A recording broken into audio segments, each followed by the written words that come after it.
She had loved him in silence for 3 years, folding that love up small, tucking it somewhere behind her ribs, where no one could see it, and laugh. Every morning she watched William Carter ride past her fence without stopping. Every evening she told herself tomorrow would be different. It never was.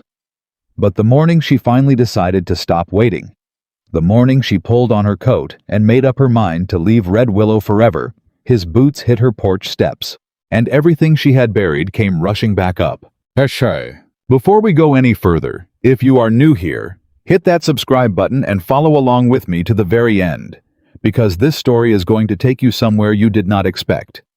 And when you get there, drop a comment and tell me what city you are watching from. I love seeing how far these stories travel. The summer of 1885 came to Red Willow, Montana, like a slow fire, dry heat that settled into the bones of the land and refused to leave. The creek behind the Harper homestead had dropped 2 feet by June. The grass along the fence line had gone the color of old straw, and Evelyn Harper, 25 years old, 240 pounds of quiet determination, had spent the better part of that summer doing what she had always done. Surviving. She was up before the sun most mornings, hauling water from the well before the heat made the handle too hot to grip. She fed the chickens, mended the fence, turned the soil in her kitchen garden with a steadiness that her father used to call pig-headed and her mother used to call a gift. She baked bread that people in town bought without ever bothering to learn her name. She nursed sick calves back to health for neighbors who thanked her with a nod and nothing more. She was useful. She had always been useful. What she was not, what Red Willow had made very clear to her over the course of 25 years, was chosen. The town of Red Willow was not a cruel place, not exactly. Cruelty requires intention. What Red Willow had was something slower and more thorough than cruelty. It had habit. The habit of looking past Evelyn Harper when someone prettier walked into the room. The habit of laughing a little too easily when her name came up in certain conversations. The habit of treating her competence like a given and her feelings like an inconvenience. She had overheard Mrs. Caldwell at the dry goods store 3 summers back speaking to another woman in the low voice people use when they want to be heard. "Such a shame about Evelyn," Mrs. Caldwell had said. "She has such a good heart. But a man has eyes, doesn't he?" Evelyn had set her flour down on the counter, paid without looking up, and walked home in the heat with her back straight and her face empty. She had been 22 years old. She did not cry until she reached her own kitchen. That was the year she first noticed William Carter. Not that anyone in Red Willow failed to notice William Carter. He was not the kind of man who disappeared into a crowd. 6 feet 2 inches of rancher with dark brown hair that curled at the collar of his shirt, and eyes so blue they looked wrong somehow, like a piece of sky that had fallen into a human face. He had come to Red Willow 5 years ago with a pregnant wife, 2 horses, and enough stubborn ambition to build the Carter Ranch from a broken-down homestead into one of the finest horse-breeding operations in the territory. He had also arrived with a reputation for being the quietest man anyone had ever met, which in Montana meant something, because Montana men were not known for their conversation. His wife Clara had died in childbirth. The baby, a girl small and fierce with her father's blue eyes, had lived. William had named her Lily. Evelyn had watched him ride past her fence for 3 years. She had watched him in town, buying supplies with his daughter perched on his hip. She had watched him at the church socials he attended, with the grim expression of a man fulfilling an obligation, standing at the edge of things, with a cup of coffee going cold in his hand. She had watched him say no to every widow, every young woman, every well-meaning neighbor who tried to set him up with someone suitable. She had watched him and told herself it was nothing, that she simply admired a man who was good at his work, that she paid attention because the whole town paid attention to William Carter, and she was part of the town, wasn't she? She told herself that for 3 years. Then one evening in late spring, she had been carrying a basket of eggs down the road, when his wagon came around the bend, and he had pulled the horse up short, and for one suspended moment, they had looked at each other in the last long light of the day. He had touched the brim of his hat. She had nodded. Neither of them had spoken. He drove on. She stood in the road for a long time after the wagon disappeared. That night, she admitted to herself what she had been pretending not to know. And then she spent the next week deciding it did not matter. A man like William Carter did not look at a woman like Evelyn Harper. Not that way. He was polite. He was decent. He tipped his hat to every woman in the county because that was who he was. She had mistaken good manners for something else, the way lonely people sometimes did, and she was not going to embarrass herself by carrying that mistake any further, so she put it away. She folded it up small and put it somewhere behind her ribs and told it to stay there and be quiet. She was good at that. By the first week of July, the drought had gotten serious enough that people were talking about it at every gathering in town. The creek had stopped running. 2 ranchers south of the ridge had already sold off half their cattle at a loss rather than watch them suffer. Everyone was waiting to see what William Carter would do, because what Carter did with his horses tended to set the standard for how men handled things in Red Willow. Evelyn heard about the Carter Ranch's water situation from old Pete Harlan, who delivered mail and delivered gossip with equal dedication. According to Pete, William had 2 wells, and both were dropping. He had a herd of 12 breeding mares and 6 stallions, and a 2-year-old colt that was supposed to be the finest animal in the territory, and all of them needed water that Red Willow could not reliably provide. "He'll manage," Evelyn had said, turning back to her bread dough. "Sure he will," Pete had said. "Question is whether his little girl will have a daddy left standing by the time he does. Man looks like he hasn't slept in a month." Evelyn kept her hands in the dough and her face toward the wall and said nothing. She thought about it, though, that night and the next and the one after that. She thought about what she knew about water, about land, about the particular way soil held moisture, if you knew where to look for it. Her father had taught her things about this land that most men in Red Willow had never bothered to learn, because most men in Red Willow had hired the learning done instead of doing it themselves. She thought about the old creek bed on the north end of the Carter property, which she had walked past once years ago, and noticed something that had struck her as odd. She thought about going to tell him. She thought about what the town would say. She put it away. 2 weeks later, she was standing in front of her mirror on a Tuesday morning, a thing she did not usually do because the mirror was not kind and she did not have patience for unkind things before breakfast when she said out loud to no one, "I am leaving." The sound of it in the quiet kitchen surprised her. She said it again. "I am leaving Red Willow." Her cousin Martha in Colorado had written twice in the past year asking her to come. Martha ran a boarding house in a town that was big enough to need one, and small enough that Evelyn would not disappear into it. There was work there. There was a life there. There was a place where no one knew that Evelyn Harper had spent 3 years watching a man who did not know she existed, and no one would ever know. She would leave at the end of the month. She would sell the chickens and board up the house, and she would go. She felt something loosen in her chest when she decided it, a knot she had been tightening for years. She went to the kitchen, put on coffee, and began making a list of what needed doing before she could go. She was on her 3rd line, sell the flour stock, no point hauling it, when the knock came at her door. She did not think anything of it. People knocked on her door for all kinds of reasons, most of them involving something they needed, and her being the most likely person to provide it. She wiped her hands on her apron and pulled the door open. William Carter was standing on her porch. He had his hat in his hands, which meant he had taken it off before he knocked, which meant he had stood out there for some amount of time working himself up to this. His shirt was damp at the collar. His jaw was set in the way it set when he was uncomfortable, which she knew, because she had been watching him be uncomfortable at church socials for 3 years. She stared at him. He looked at her. "Miss Harper," he said. "Mr. Carter," she said. There was a silence. "I apologize for the early hour," he said. "It's 8:30, she said. "Yes, ma'am." He turned the hat in his hands once. "I heard you might be leaving town." Her stomach dropped 2 inches. "Where did you hear that, Pete Harlan?" She closed her eyes briefly. "I told him in confidence. Pete Harlan doesn't know what that word means," William said. And there was something in his voice, not quite humor, but close enough to it, that she looked at him sharply. He was not smiling. He almost never smiled. but the lines around his eyes had shifted fractionally. "No," she agreed. "He doesn't." Another silence. He looked past her into the kitchen for a moment, then back at her face. "I need to ask you something," he said. "And I want you to hear all of it before you answer." "All right," she said slowly. "I need someone to help me with Lily." The words landed flat and plain between them. Evelyn waited. "She's 5 years old," he said. She's a good girl. She's smart, and she's tough, and she doesn't cry much, which worries me more than if she did. She misses her mother in a way I don't know how to reach." He stopped. His jaw worked.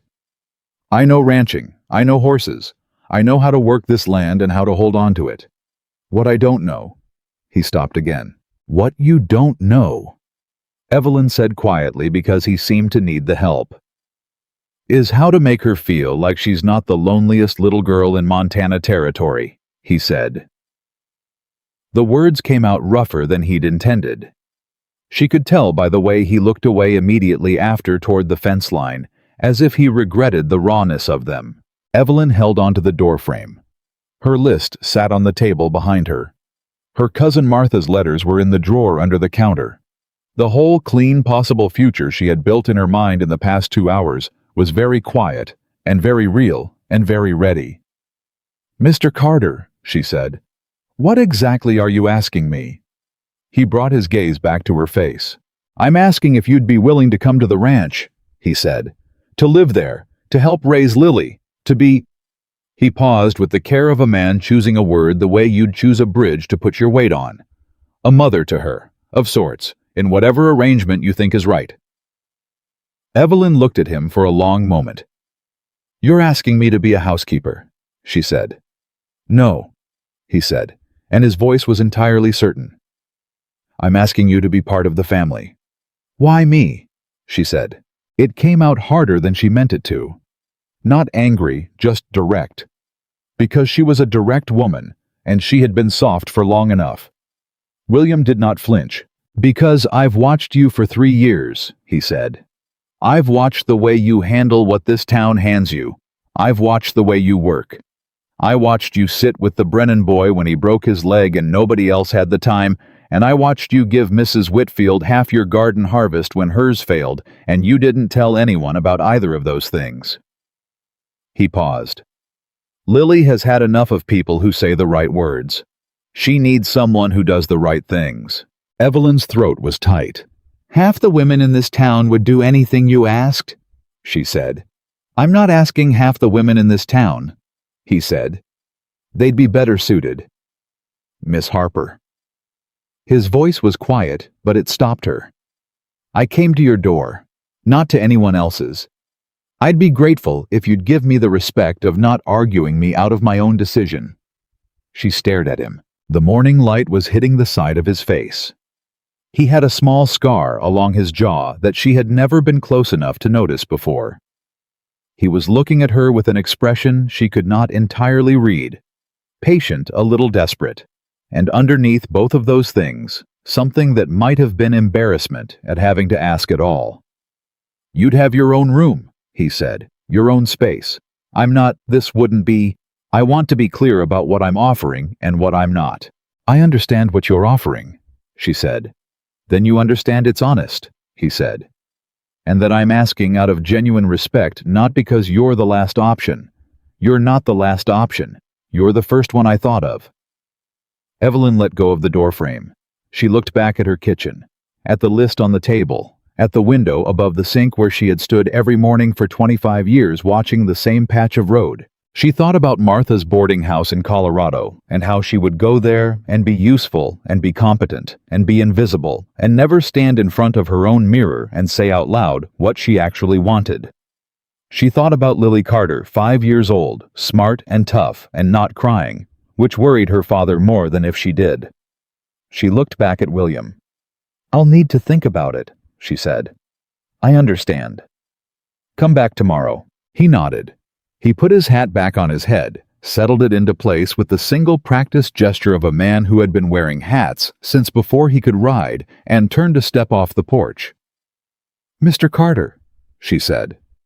He stopped. "The old creek bed on the north end of your property," she said, "about a quarter-mile past the second gate. There's a depression in the land there, runs east to west, maybe 40 yards long. My father noticed it when he first came to this valley." She paused. "There's water under it. Not deep. 10, maybe 12 feet. The soil formation is wrong for a dry year. It holds moisture when everything else gives it up."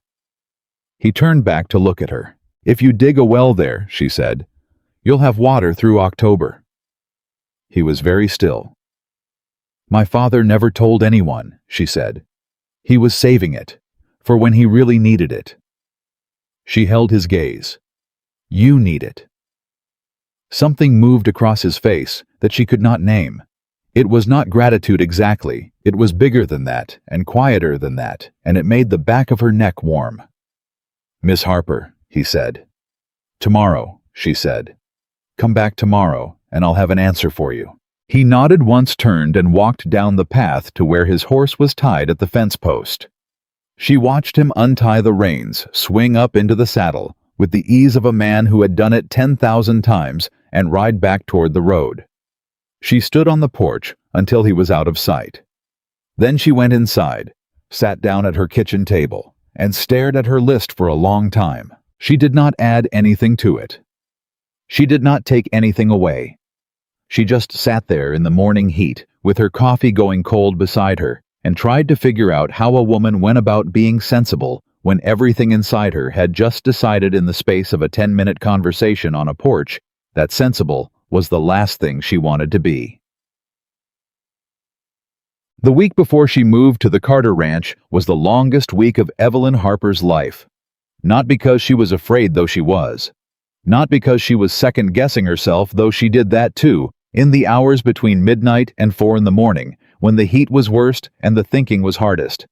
But because Red Willow had opinions about what she was doing, and Red Willow was not shy. She heard about it first from Agnes Whitfield, who came by the very next afternoon with a jar of preserves and a mouthful of words she had clearly been rehearsing on the way over.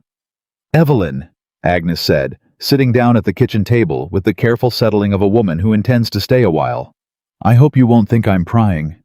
"I think you're going to pry regardless of what I say," Evelyn said pleasantly, and set 2 cups of coffee on the table between them. Agnes had the good grace to look slightly embarrassed. "People are talking. People are always talking. They're saying you're moving out to the Carter place." "That's correct." Agnes wrapped her hands around her coffee cup. She was a kind woman, genuinely kind, which made her harder to argue with than the unkind ones. "Evelyn, honey, do you know what people will assume?" "I know exactly what people will assume," Evelyn said. "People will assume I am foolish enough to trade my dignity for a chance at a man who hasn't looked at a woman in 4 years. People will assume I am desperate. People will feel sorry for me, and then they will decide I have embarrassed myself, and then in 6 months they will decide I had it coming." She took a sip of coffee. "Did I miss anything?" Agnes stared at her. "It's not about what I think," Agnes said finally. "I know. It's about what it's the children, Evelyn. My girls are going to hear things, and Margaret Caldwell is already—" "Agnes." Evelyn set her cup down. "I am going to help raise a little girl who lost her mother. I am going to manage a household that has been running without proper care for 4 years. And I am going to do it because William Carter asked me to, and I am choosing to say yes. That is the entire story." She looked at her neighbor steadily. "If Margaret Caldwell has a different story, she prefers she is welcome to keep it to herself." Agnes left 20 minutes later, looking vaguely chastened and vaguely worried, which was the best possible outcome. Margaret Caldwell herself appeared the following morning without the diplomatic buffer of preserves, and did not sit down. "I'll say what Agnes wouldn't," Margaret said from the doorway, her chin up and her eyes sharp. "That man is not going to marry you, Evelyn. Whatever he's told you, whatever arrangement you think you've made, you are going out there as help, and you will come back as something the town talks about for the next 10 years. Evelyn looked at her for a moment. "Mrs. Caldwell," she said, "I have known you my entire life, and in my entire life I have never once heard you say anything about me that was intended to help me." Margaret's chin went up another inch. So I'd like you to be honest with yourself. Evelyn continued, her voice even and entirely without heat.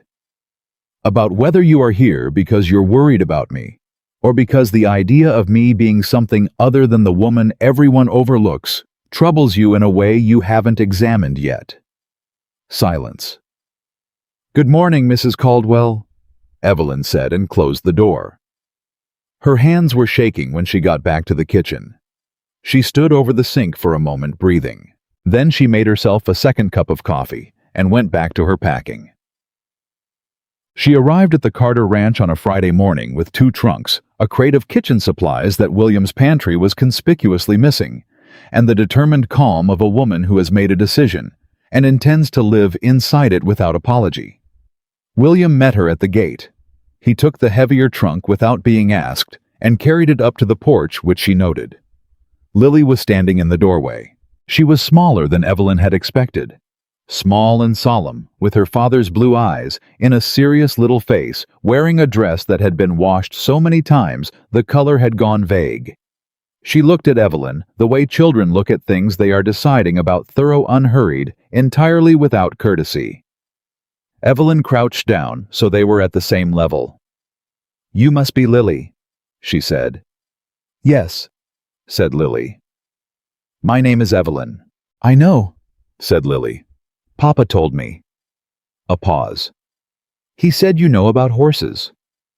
"I know some things about horses," Evelyn agreed. "Not as much as your papa." "Do you know about chickens?" "I had 12 of them until last week." Lily considered this information with the gravity of a small judge. "We have 9. One of them bites." "Which one?" "The brown one."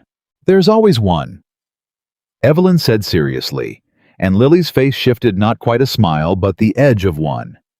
The place where a smile starts before a child decides whether to let it all the way out. "You can come in," Lily said, and stepped back from the door. William, behind Evelyn, said nothing. But when she stood back up, she caught the edge of his expression before he turned away. Something loosened in it. Something that had been held very tight for a very long time. And she thought that is the first time he has looked like that in a long time. The house was exactly what she'd expected. Clean in the way a man keeps things clean. No mess, no clutter. Nothing out of place, but hollow. Brown curtains blocking the morning light. Furniture placed with function and nothing else. A kitchen organized efficiently and cooked in without pleasure. No flowers. No color. The walls held 2 photographs, one of the mountains, one of a horse, and nothing else. There was a small handprint in pencil on the doorframe between the kitchen and the hall down near the floor, at the height a 2-year-old would reach. Evelyn saw it and understood immediately that it had been there for 3 years and that neither of them had the heart to wash it off. She did not say anything about it.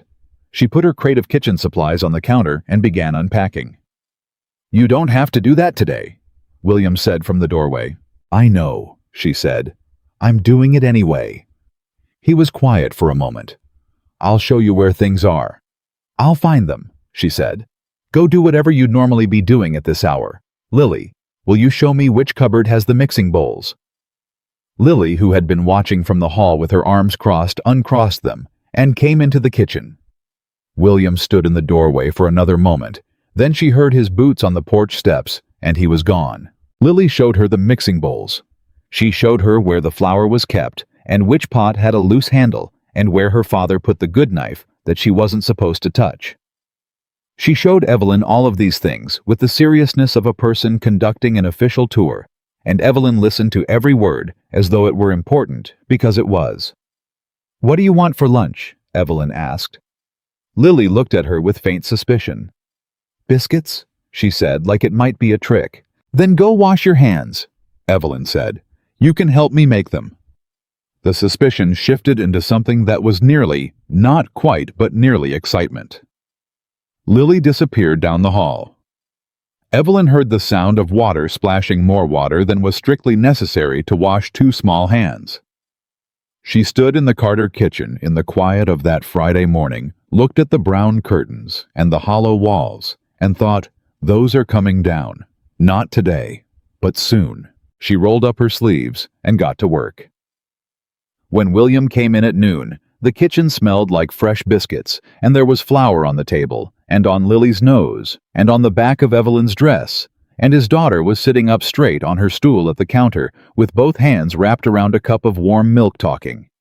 Actually talking. Not the monosyllables he'd gotten used to. Not the careful, considered words of a child who has learned to hold herself in. She was talking about the brown chicken that bites, about something she'd seen at the creek last spring, about whether she thought the rain would come before August. William stood in the doorway and listened. Evelyn was at the stove with her back to him. She answered everything Lily said with the same unhurried attention she had given her list of house rules on his doorframe, thorough, steady, entirely present. He stayed in the doorway longer than he needed to. When Evelyn turned and saw him, she said, "Wash your hands. Lunch is ready." In the same voice she'd used on Lily, and he did without thinking about it. And when he sat down at his own kitchen table with a plate in front of him and his daughter talking beside him about the brown chicken that bites, he felt something shift in his chest. Not dramatically, not loudly, just a quiet settling, like a door that had been standing open for 4 years, finally gently closing. He did not say anything. He ate his lunch. But later, when he was back out in the yard, and the afternoon heat was sitting heavy on his shoulders, and he could hear faint through the open window the sound of Lily laughing at something, actually laughing. Not the polite kind she did around strangers, but the real kind, the unguarded kind he hadn't heard in over a year, he stopped walking.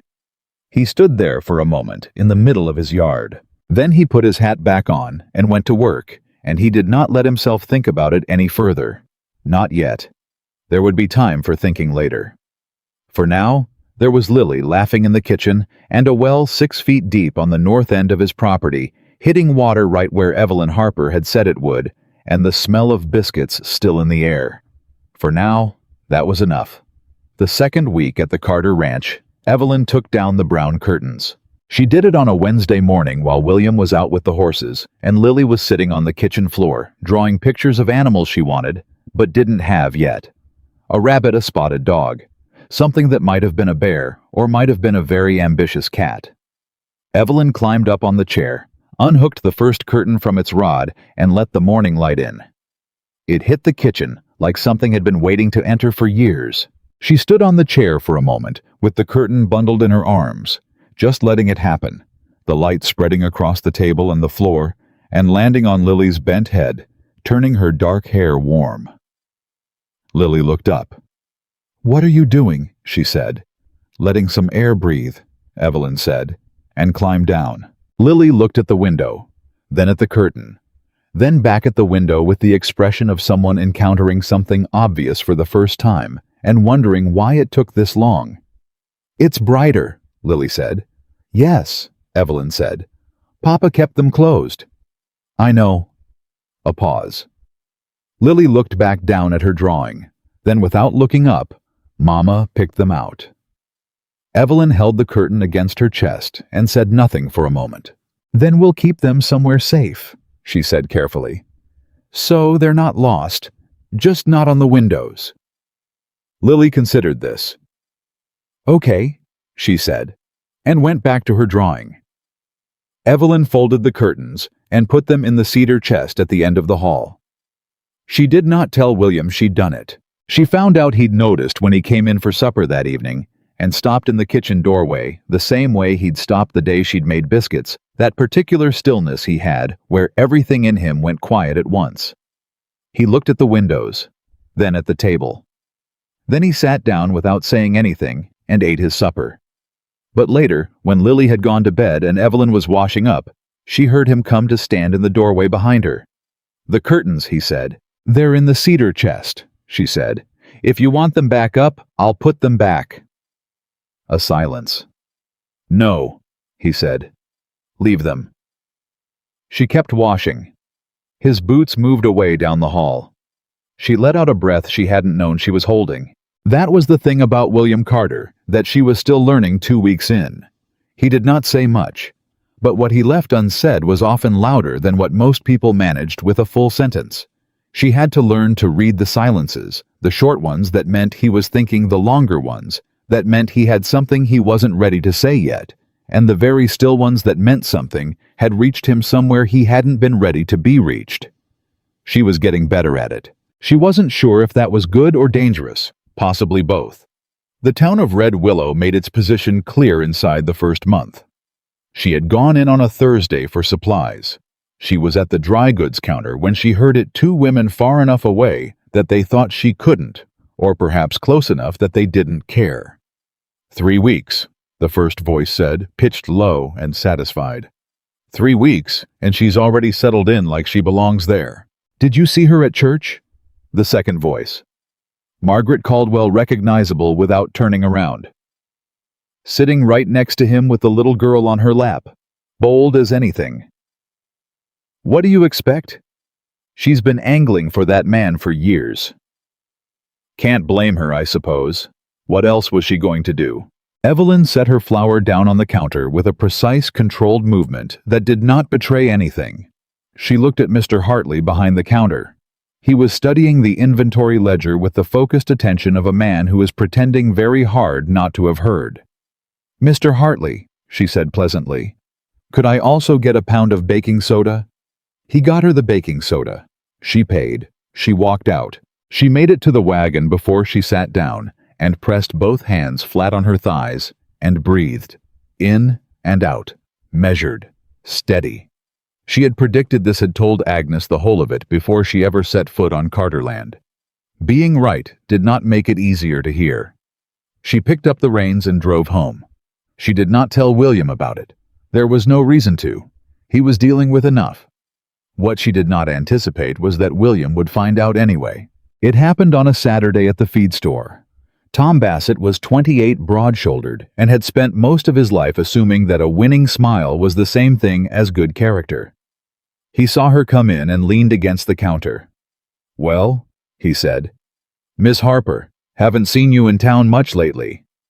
"I've been busy," she said, moving past him toward the shelves. "Heard you moved out to the Carter place." "That's right." He followed her. Not aggressively, just enough. The way certain men follow, as if proximity is a right they've been granted without applying for it. "Seems like an interesting arrangement," he said. "It's a straightforward one," she said, scanning the shelf labels. "Carter's a lucky man, getting all that." He paused, and the pause was the worst part. Domestic help. She found the supplement. She turned to face him and looked at him with the clear, unhurried look she had been developing over 25 years of practice. "Tom," she said, "I'm going to pay for this and leave, and you're going to think about whether what you just said was the kind of thing a decent man says about a woman." His smile flickered. "I didn't mean anything by it," he said. "I know," she said. "That's the part you should think about." She paid and left. She thought she'd handled it fine. Clean, no drama, no raised voice. She thought that was the end of it. She was halfway back to the ranch when she passed William coming the other direction on horseback. He pulled up when he saw her. "I was coming to find you," he said. "I have the supplement," she said.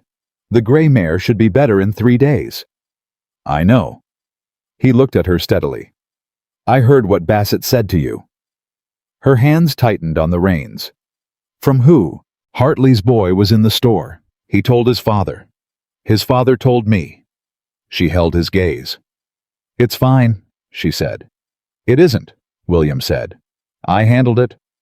"I know you handled it. That's not the point." Something moved in his expression, controlled but present. "The point is that he said it at all." Men like Tom Bassett say things like that. They have been saying things like that my entire life. "I appreciate your Evelyn." It was the first time he had used her given name. They both heard it. Neither of them acknowledged it, but neither of them could unhear it either. "He won't say it again," William said. "I don't need you to. I know you don't need me to." His voice was quiet, but entirely firm. "I need to. There's a difference." She looked at him for a long moment. His horse shifted, and he settled it with a hand on the neck without taking his eyes off her. "All right," she said finally. He nodded. He touched the brim of his hat and rode on toward town. She sat in the wagon on the road and listened to the hoofbeats fade.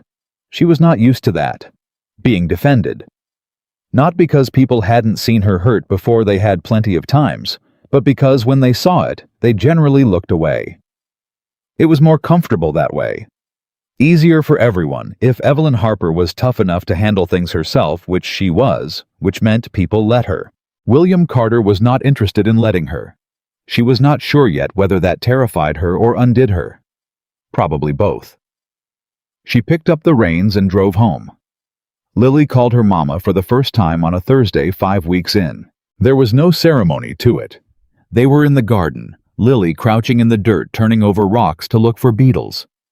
Evelyn pulling weeds 2 rows over, and Lily found something she wanted to show and looked up and said, "Mama, look." With the absolute casualness of a child who has been saying a word her whole life. Then she heard what she'd said and went very still. Evelyn went very still too. They looked at each other across 2 rows of vegetable plants. "What did you find?" Evelyn said, and her voice was steady. She made sure of it. Lily held up a beetle with iridescent wings. "It's green," she said in the careful voice of a child who is not sure whether she has done something wrong. "That's a ground beetle," Evelyn said. "They eat the things that hurt the plants. That one is our friend." Lily looked at the beetle. "Can I keep it?" "It needs to stay in the garden," Evelyn said. "But you can come visit it whenever you want." Lily set the beetle carefully back under the rock. Then she stood up, came over to Evelyn's row, and crouched down next to her and started pulling weeds not very effectively in the focused manner of a child who has decided that proximity is the only apology she knows how to make. Evelyn let her. She told William that evening quietly after Lily was in bed, while she was making up his coffee for the morning. She told him what Lily had said, and she watched his face. He turned away fast, went to the window, stood there with his back to her long enough that she started to wonder if she'd done something wrong, if she should have corrected Lily, maintained some clearer line between what this arrangement was and what it was not. Then he said, without turning around, "How did she look when she said it?" Evelyn thought about it. "Like she'd surprised herself," she said, "but not like she regretted it." He nodded. His hand was on the windowsill and the knuckles were white. "Good," he said, rough and low. "That's good." She put the coffee on the counter and left him there. She went to her room and sat on the edge of her bed and told herself very firmly that she was not going to cry about this. She was a practical woman. She had come here for practical reasons. Lily was calling her mama because she had been here and been consistent and done the work, and that was exactly what she had come to do. She pressed her hands flat against her knees. She was absolutely not going to cry. She cried anyway quietly into the back of her hand for about 3 minutes. Then she washed her face and went to sleep. The trouble started with a man named Gerald Holt. He arrived in Red Willow at the beginning of August on a good horse and with bad intentions, though you couldn't have told that from looking at him. He was 50 years old, well-dressed with silver at his temples, and a way of talking that sounded like reason, even when what he was saying was anything but. He called himself a land developer. He had papers from a bank in Chicago, and a title surveyor on his payroll, and a smile that never reached his eyes. He wanted the Carter Ranch. Not all of it, just the water rights, and the north pasture. And as it turned out, when William read the papers Holt had delivered one morning while Evelyn was in the kitchen and Lily was outside, most of the land that made the Carter Ranch worth anything at all. William came into the kitchen with the papers in his hand, and his face at that particular closed-down flatness she'd learned to read as dangerous. "We have a problem," he said. She wiped her hands on her apron. "Sit down." He sat. He spread these papers on the table. She read them slowly the way her father had taught her, every line, every clause, every piece of language designed to mean 2 things at once. When she finished, she sat back. "This isn't legal," she said. "He says it is." "He's wrong." She pointed to the 3rd page. "This clause here, he's claiming water rights registered under the 1877 Territorial Charter. But that charter was superseded in 1882. Whatever he bought from the land office, it isn't what he thinks he bought." She looked at William directly. "Do you have your original deed?" In the lockbox. Get it? He got it.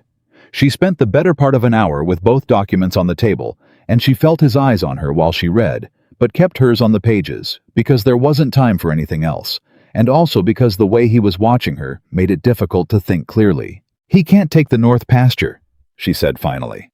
The water rights are genuinely complicated. There's a gray area in how the 1877 claim was written. But the pasture is yours clean. Anyone who tells you different is lying. He's coming back on Friday, William said, with his surveyor. Then you need a lawyer before Friday. The nearest lawyer is in Helena. I know where he is, Evelyn said. Send for him tomorrow. William looked at her across the table. You know about land law, he said. It was not quite a question. My father had a dispute with a neighbor when I was 12, she said. It went on for 4 years. I read every document he brought home. She paused. He won. Something shifted in William's expression.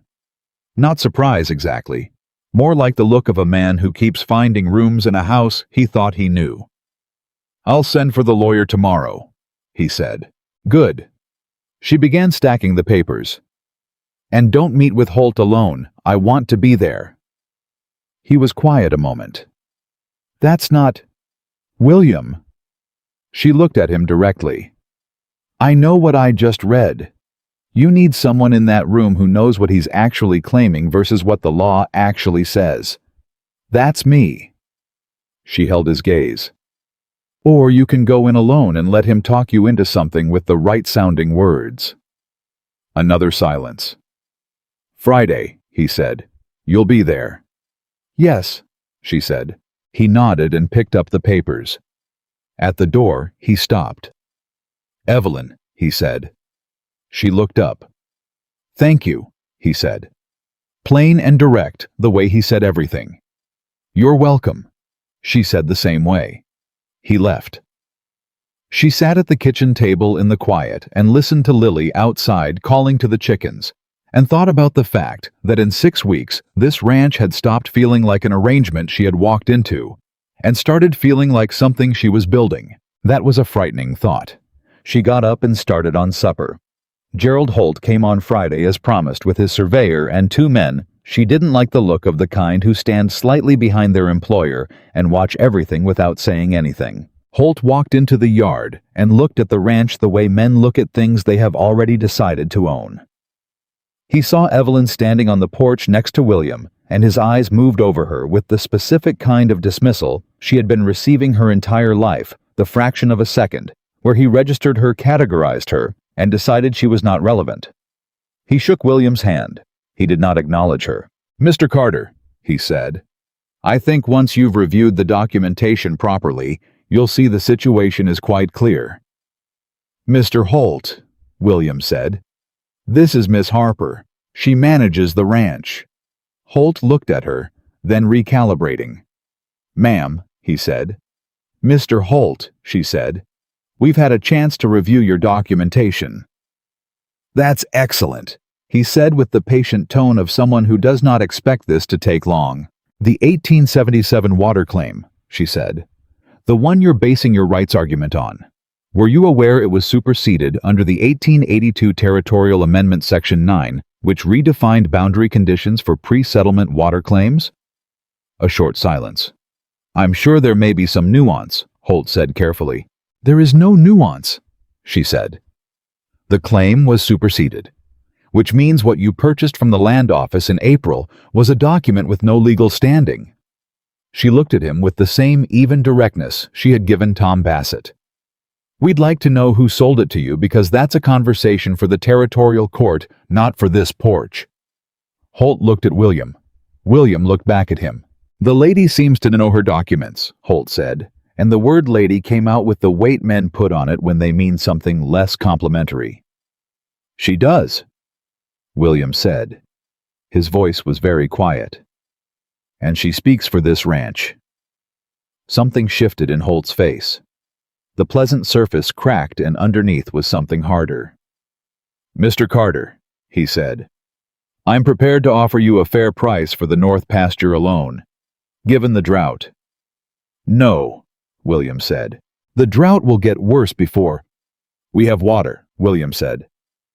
He didn't look at Evelyn when he said it, but she felt it anyway. Holt was quiet. He looked at the yard at the house at Evelyn on the porch, giving him nothing. "I'll be in touch," he said finally. "That's your right," William said. "But our position won't change." Holt and his men left. The surveyor went with them, rolling up his papers, with the expression of someone who knows when a property is going to be more trouble than anticipated. Evelyn and William stood on the porch and watched them ride out through the gate. "He'll be back," she said. "I know. He'll try a different approach. Something through the land office, maybe, or pressure from the bank." "I know." He turned to look at her. "How do you know that—" "Because he got here on a good horse," she said. "And men who arrive on good horses don't leave because you said no once." He looked at her for a moment. "What do we do?" he said. She registered not for the first time, and not without complexity, that he had said we. "Write to the lawyer again," she said, "and write to the Territorial Land Office in Helena. Directly request a full audit of the 1877 claims for this county. If Holt bought a fraudulent document, he wasn't the only buyer. The land office is either corrupt or incompetent, and either way, the territory needs to know." "That'll take months." "Yes," she said, "but it means Holt can't move on you legally without the territory knowing he's trying." He nodded slowly. "You'd have thought of all that," she said, "given time." "Maybe," he said, "but you thought of it now." There was a quality in the way he said it, not admiring exactly because admiration looks down. This was level, eye to eye, the way you look at someone who is beside you, not beneath you. She looked away first. "I'll get started on the letters," she said, and went inside. Behind her, she heard him exhale a long, slow breath, like a man setting down something he had been carrying for a while, without realizing the weight of it. It was Pete Harlan who told her about 3 weeks after the Holt visit that Robert Dale was asking after her. Robert Dale was 32, a decent enough man who ran a small farm east of town, widowed the previous winter with 2 young children, and a way of looking at the world that suggested he was perpetually surprised by it. Not a bad man. Steady, capable kind in the uncomplicated way of people who have never been tested hard. According to Pete being Pete Dale had said he thought Evelyn Harper was a fine woman, and that if she was ever of a mind to well. Evelyn thought about it for exactly 30 seconds. Then she thought about the Carter kitchen and the curtains in the cedar chest, and Lily saying "Mama" like she had always said it, and William's face when he said "we," and she put Robert Dale out of her mind completely. She did not think about what that meant. She was very deliberate about not thinking about what that meant. What it meant was that she was too busy, that was all. She had a ranch to help manage, and a child to raise, and letters to write to the Territorial Land Office, and a gray mare that was still not entirely right, and there was simply no room in a day this full for additional thinking about things she had decided not to think about. This worked well for about 4 days. Then William came in on a Tuesday evening from the north pasture later than usual, with a look on his face she hadn't seen before. Something strained behind the careful surface of him. He sat at the supper table and didn't say much, which was not unusual, except the quality of his silence was different that evening. Tighter. Like something wound one turn too many. After Lily went to bed, Evelyn poured his coffee and set it down without comment. He looked at the cup. "I heard about Dale," he said. She kept her face still. "From Pete Harlan." "From Pete Harlan," he agreed. He looked at the coffee. "Is it something you're considering?" She looked at him. There was nothing in his expression she could clearly name. He was looking at the cup with the focused attention of a man who is asking one question and thinking about several others. And she did not know, would not let herself know, because knowing would change everything. Which question was underneath the one he'd spoken? "No," she said. A silence. He looked up from the coffee. "Why not?" he said. His voice was careful. Too careful. She held his gaze. "Because I'm exactly where I want to be," she said. She meant the ranch. She meant Lily. She meant the letters to Helena, and the gray mare, and the garden, and the curtains in the cedar chest. She meant all of that, and it was all true, and there were maybe other things she meant that she was not prepared to look at directly yet. William was quiet for a long moment. Then he nodded and picked up the coffee. "Okay," he said. She went to bed.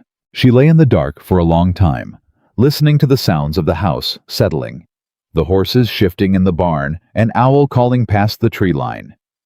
She thought about the way he had asked the question, and the way he had gone still when she answered it.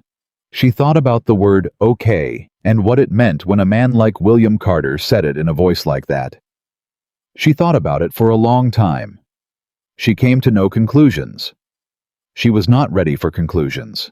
But something had changed between Tuesday evening and the next morning. Something small and definitive. The way a door stands open and then a breath of air moves through and shifts it, and now it is open at a slightly different angle than before. She felt it in the kitchen the next day, where they stood at the counter at the same time reaching for the same thing and stopped 6 inches apart. And the air between them had a quality it hadn't carried before, close and aware. And he stepped back first, and she took the coffee pot, and neither of them said a word. She felt it when Lily looked between them at the supper table, with the sharp intuition of children who know when the air in a room has changed, even when no one will explain why. She felt it most clearly when William put his hand briefly on the back of her chair as he passed behind her on the way to the door, a touch so light it barely counted the kind a person makes when moving through a space and wanting to be sure they don't disturb what's there. He had never touched her before, not once in all the weeks since she'd arrived. She kept her eyes on the table. She waited until she heard the door close. Then she breathed. Outside, the Montana summer was doing something violent and beautiful with the last of the light red and gold over the grass, the kind of evening that looked like an apology for the heat of the day. Lily pressed her nose to the window and said it looked like the sky was on fire, and Evelyn said yes, sometimes it does that, and she meant it to sound ordinary. It nearly did. Somewhere across the county, Gerald Holt was on a good horse planning his next move, and in the Carter kitchen, in the middle of a Montana summer that was still refusing to break. Evelyn Harper was learning that the most dangerous thing about being exactly where you want to be is that wanting becomes real the moment you admit it. She had not admitted it, but she was getting very close. The letter from the Territorial Land Office arrived on a Monday morning, and it was not what either of them had hoped for. Evelyn read it first, standing at the kitchen counter while William was still outside. She read it twice. Then she set it down and stood there with her hands flat on the counter, looking at nothing, recalibrating. When William came in and saw her face, he stopped. "How bad?" he said. "Sit down," she said. He sat. She turned and looked at him. "The land office in Helena says the 1877 claim is under review, which sounds good. It isn't." She picked up the letter. Under review means they've flagged it, which means nothing moves, including any challenge to Holt's position, until the review is complete, which could take 6 months, possibly longer. William was very still. "And in 6 months," he said. "The banknote on the east pasture comes due," she said. "I know, I looked at the ledger." She held his gaze. "Holt knows too. Someone in that land office told him, or someone at the bank did. This wasn't bad timing. This was planned." The word landed between them the way words do when they name something you were afraid to name. "He set us up," William said. "He set you up," she said, "before he ever rode onto this property." William pushed back from the table and stood. He went to the window. He stood with his back to her and said nothing, and she let him have the silence because he needed it. She understood that about him now.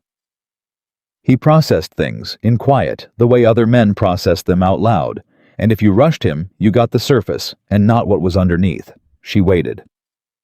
"What do we do?" he said finally. Not quite a question, more like a man talking to himself. "We have 3 options," she said. "1, pay the note, which means selling something because the summer's losses already cut deep. To contest the review, directly go to Helena ourselves, not by letter in person, and push the case that the 1877 claim was fraudulent from the start. 3. She paused. He turned from the window. 3. We find out who in the land office is working with Holt, she said. And we make that problem bigger than our problem. He looked at her. That's the harder play, he said. It's the one that ends him, she said. Not just here, in the territory. A silence stretched between them that held real weight. You'd go to Helena, he said. If that's what it takes. He shook his head. I won't send you to Helena alone. Then come with me. I can't leave the ranch for a week, not with the herd the way it is. Then send me with someone you trust. He looked at her for a long moment, working through it, the ranch, the horses, the week, the risk, and something else underneath all of that, which neither of them had named yet, and which she was not going to be the one to name first. Let me think, he said. Don't think too long, she said. Holt isn't. She turned back to the counter and poured him coffee, and neither of them said anything else. But the kitchen felt different after that, charged like the air before a storm, when you can feel the electricity before you can see any clouds. It was Lily who broke the tension, appearing in the doorway in her nightgown, with her hair tangled and her expression accusatory. You were talking loud, she said.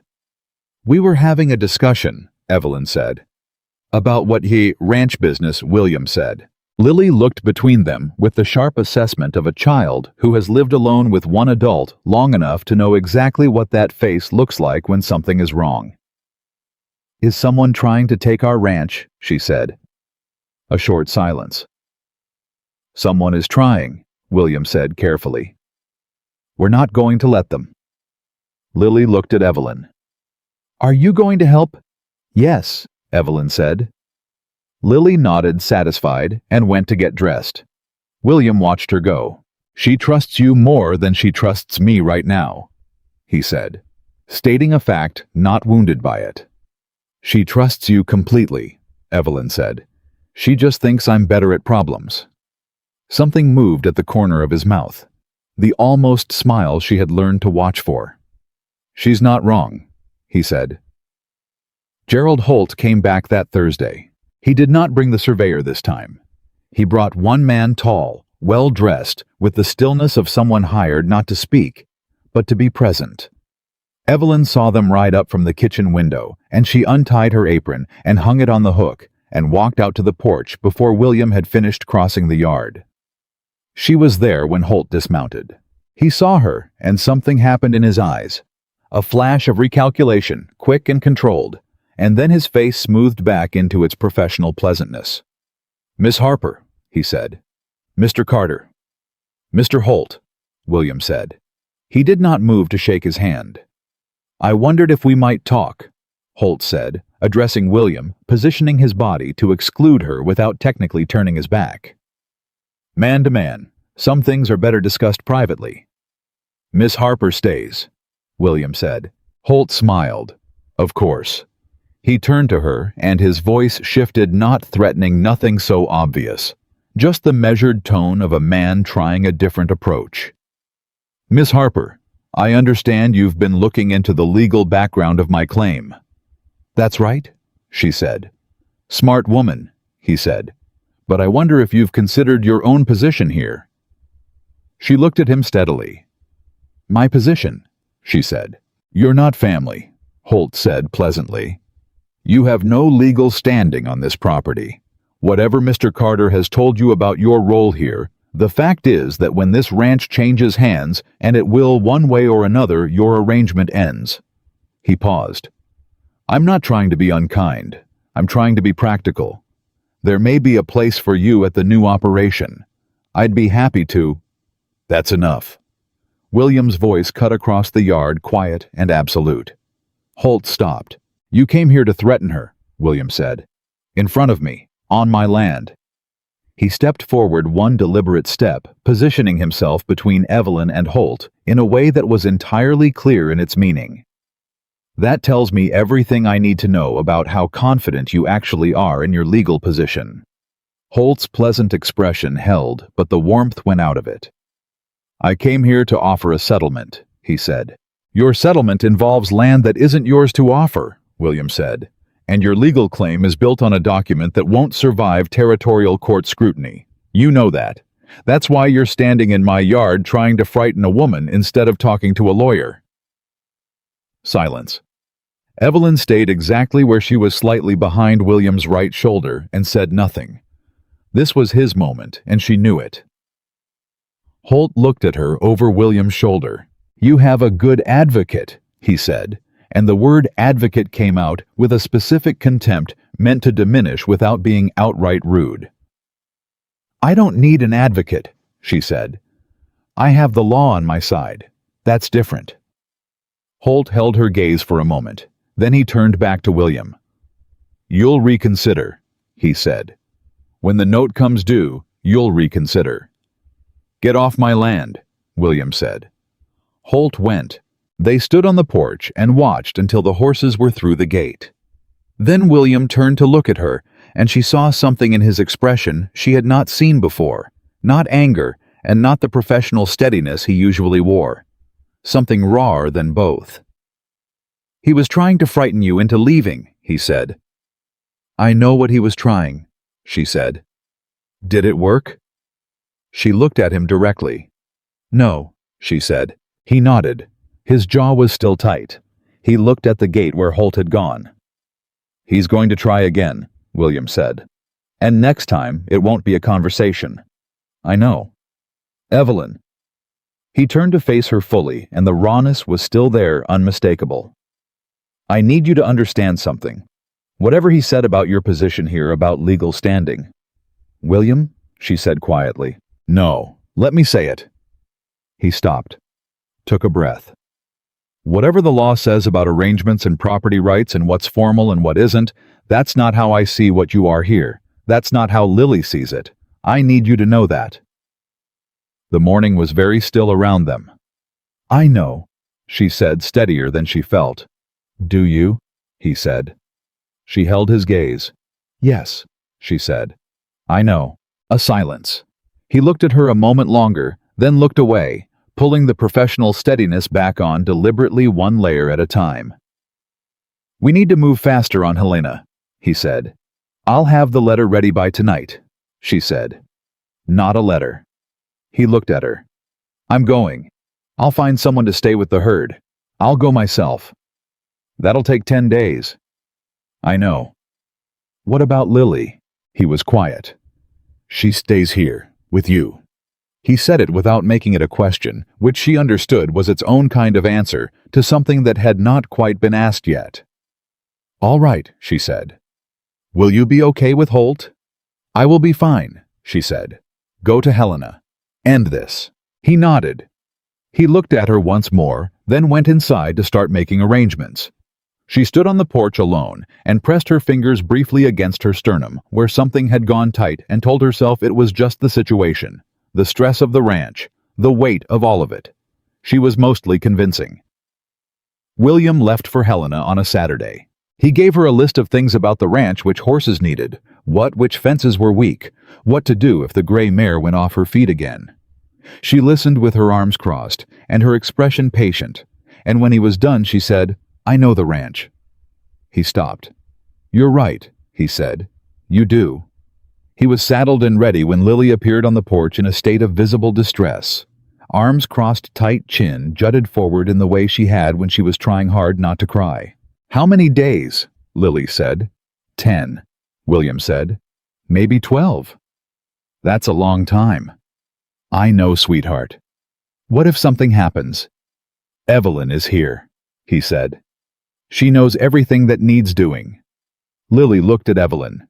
Evelyn looked back at her. "We'll be all right," Evelyn said. "You and I are going to be extremely fine." Lily uncrossed her arms slightly. "Can we make the apple cake?" "We can make 2 apple cakes.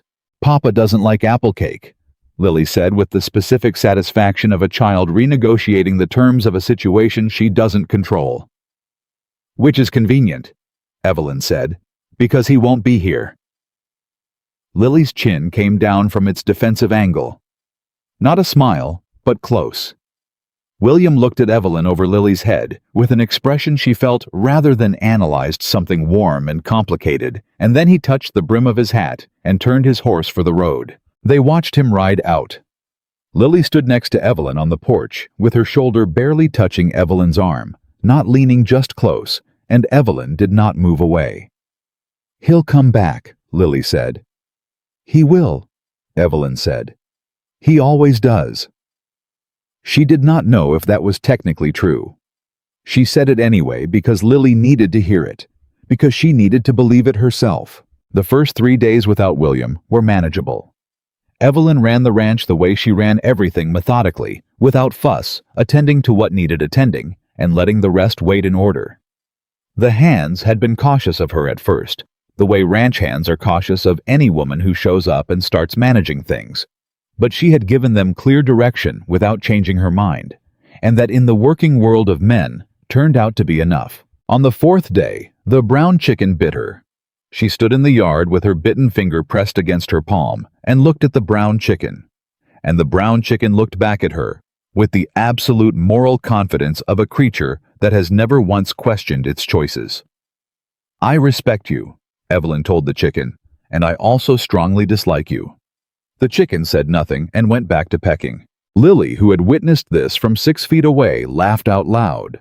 The real laugh, the unguarded one, and the sound of it in the yard, did something to the late afternoon that Evelyn felt in her chest, in the place where she kept the things she wasn't examining too closely. She held on to that laugh for the rest of the day. It was good to have it. The 4th night, someone rode past the ranch after dark. She heard the hoofbeats from her room, not on the road, but cutting across the south pasture, which was the wrong direction for anyone with innocent purposes. She lay still and listened. The hoofbeats slowed near the barn, stopped. She got up. She dressed in the dark, quick and practical, and she took the rifle from the case in the hall, the one William had shown her the first week without ceremony, just saying "this is where it is" in case, and she went out the back and around the side to where she could see the barn without being seen. 2 men, on horseback, at the barn door. She cocked the rifle. The sound carried. Both horses startled. Both men went still. "This is private property," she said from the dark clearly and without heat, the way you say something you mean and don't need to shout. "And I shoot well. I suggest you leave the way you came." A pause. A muffled exchange she couldn't quite hear. Then hoofbeats fast moving south. She stood in the dark after the sound faded, her heart going at a rate that was not entirely calm, and she told herself she was fine, and she mostly was, and she did not sleep well for the rest of that night. In the morning she sent a hand to town with a message for the sheriff. The sheriff came out, looked at the tracks, looked at her, looked at the rifle and said, "You kept your head," in the tone of a man who is somewhat surprised by this. "Yes," she said pleasantly. "I did." He posted a man at the property line for the next 3 nights. Evelyn thanked him and went back to the ranch. She did not write to William about it. He was in Helena doing the work that needed doing, and she was here doing the work that needed doing, and worrying him from a distance would not help either of them. She told Lily that some men had made a mistake in the dark, and the sheriff had sorted it out. Lily, who was not fooled, said, "Was it Mr. Holt's men?" "I don't know," Evelyn said honestly. "But probably," Lily said. "Probably." Evelyn agreed. Lily was quiet a moment. "I want to learn to shoot," she said. "When you're older." "How much older?" "Old enough that I trust your judgment." "How will you know?" "I'll know," Evelyn said. And the certainty in it, the certainty that she would still be here to know that this was not temporary, that she was not going anywhere, landed in the room between them, and neither of them picked it up to examine it because neither of them needed to. It was simply true. William came back on the 11th day late in the afternoon, riding hard enough that she heard him coming from a quarter-mile out and was on the porch by the time he cleared the gate. He looked tired. He looked like a man who had eaten badly and slept on floors and argued with officials for 11 days without stopping. He also looked like a man who had won something, though she couldn't have said exactly how she knew that from 100 yards. She knew it the way she knew most things about him now, from watching. Lily heard the hoofbeats from inside and came out at a run, something Evelyn had never seen her do, and William swung down from his horse in time to catch her, the 5-year-old hurling herself off the porch steps with total confidence that he would be there. He was. He held her with one arm and pressed his face into her hair and said something Evelyn couldn't hear, and Lily said something back, and he laughed, actually laughed, a short, real sound she had never heard from him before. She stood on the porch and did not move. After a moment, he looked up over Lily's head and found Evelyn's eyes across the yard. He held her gaze. "Any trouble?" he said. "Some men came by in the dark," she said. The sheriff handled it. Something moved fast through his expression. "Are you?" "We're fine," she said. "Both of us." "What happened in Helena?" He set Lily down. He crossed the yard and came up the porch steps and stopped in front of her closer than he usually stood, and she could see the fatigue in him up close, the shadows under his eyes, the dust on his collar, the tight lines around his mouth. "The 1877 claim was fraudulent," he said. "Not gray area, deliberately fraudulent. 3 other ranchers in the county had their water rights sold from under them using the same document. The land office clerk who processed the sales resigned 2 days before I arrived." He paused. "Holt is being investigated by the territorial court. He won't be making any more visits." She breathed. "The note," she said. "The bank is holding it pending the investigation. We have time." He looked at her. "The ranch is safe." She had been holding that possibility at arm's length for weeks, afraid to want it too directly, the way you are careful with things you can't afford to lose. She had worked toward it and planned for it and refused to let herself imagine it as certain, and now it was here, and her throat was unexpectedly tight. "Good," she said. "Evelyn," he said. "I'm fine," she said. "It's good news. I'm glad." "You're not fine," he said. "You've been holding this ranch together for 11 days, with men riding past in the dark, and a sheriff, and God knows what else, and you didn't write to me once. You were busy. I told you to write if there was trouble." "I handled the trouble." He looked at her. Tired, dusty, back from 11 days in Helena, looking at her with the expression he wore when he was deciding whether to say the thing underneath the thing. "I know you handled it," he said. "I know you handle everything. That's not—" He stopped, took a breath. "That's not the same as you having to handle it alone." The words landed quietly between them. She looked at him. "I know that," she said. "I do know that." He was quiet for a moment, and she could see his jaw working the particular movement it made when he had more to say and was deciding whether to say it. The afternoon light was behind him. Lily had gone inside. The yard was quiet and still, and there was nobody on the porch but the two of them. He raised his hand. He put it against her face. One hand, his palm against her cheek, the calloused warmth of it, and he looked at her with an expression that was not ambiguous, and was not something she could explain away as gratitude or relief or anything other than exactly what it was. She went very still. "I thought about you," he said, "the whole time, whether you were all right." She could not quite speak. "That started a while before Helena," he said. She knew. She had known since the curtains, since okay in the voice he used, since his hand on the back of her chair in the dark of the kitchen. "William," she said. "I know," he said. "I know this isn't simple." "It isn't," she said. "But I'm not a man who misrepresents things," he said. "And I'm not going to pretend that what I was thinking about in Helena was purely the ranch." He held her gaze. "Tell me if I'm wrong about what this is." She looked at him. She thought about 3 years of silence, about Martha's letters in the drawer, about loving something so carefully for so long that you forgot you were allowed to say it out loud. "You're not wrong," she said. He exhaled, not dramatically, not as a performance, just a breath that had been waiting a while. He lowered his hand. "Okay," he said. And this time, when he said it in that voice, she knew exactly what it meant. Inside, Lily called, "Evelyn, Papa, come see what I drew." William looked at her. Evelyn looked back. "We should go see what she drew," she said. "We should," he said. He stepped back and held the door, and she walked past him into the kitchen, and the afternoon sun came through the windows, where the brown curtains used to be, and everything in the house was warm. But what waited outside that warmth was not finished. Because Gerald Holt investigated embarrassed facing a territorial court was also a man who had arrived on a good horse. And men like that did not simply accept a loss. Whatever came next, Evelyn knew it was coming. She just didn't know yet how much it would cost. It came 3 days later. Not from Holt directly. That was the part she hadn't anticipated. That when the final blow arrived, it would not come from the man she had been watching for. It would come from a direction she had left unguarded, because she had been so focused on the front door that she forgot to watch the side.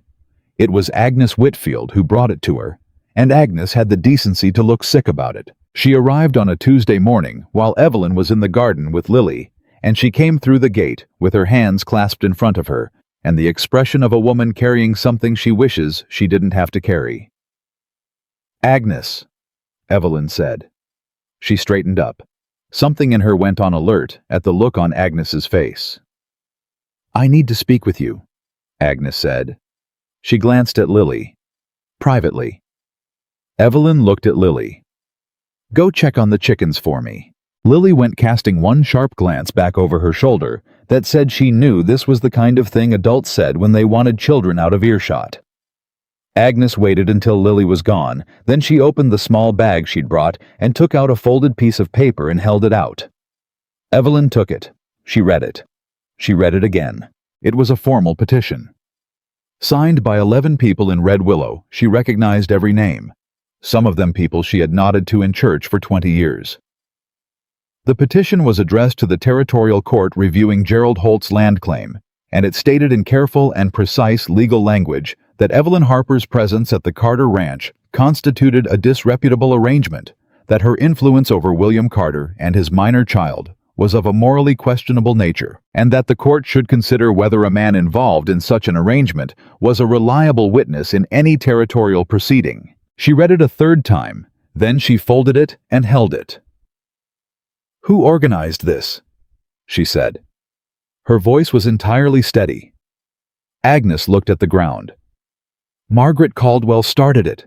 But—" She stopped. "Evelyn, I want you to know I didn't sign it. I want you to know I told Margaret it was wrong." "But 11 people did sign it," Evelyn said. "Yes, and it's been submitted to the court." "It was submitted yesterday," Agnes said miserably. "I found out this morning. I came as soon as I could." Evelyn looked at the paper in her hand. 11 names. 11 people who had eaten her bread and accepted her garden harvest and let her sit with their sick children, who had looked at her life and decided the kindest thing they could do with it was use it as a weapon against the man she was trying to protect. She breathed. "Does William know?" she said. "I don't know. I came to you first." Evelyn handed the paper back. "Keep it. I'll need a copy, but I don't need to hold it right now." Agnes took it, looking at her with the careful expression of someone who expected tears and is not sure what to do with the absence of them. "Evelyn," she said, "I'm sorry." "I know you are," Evelyn said.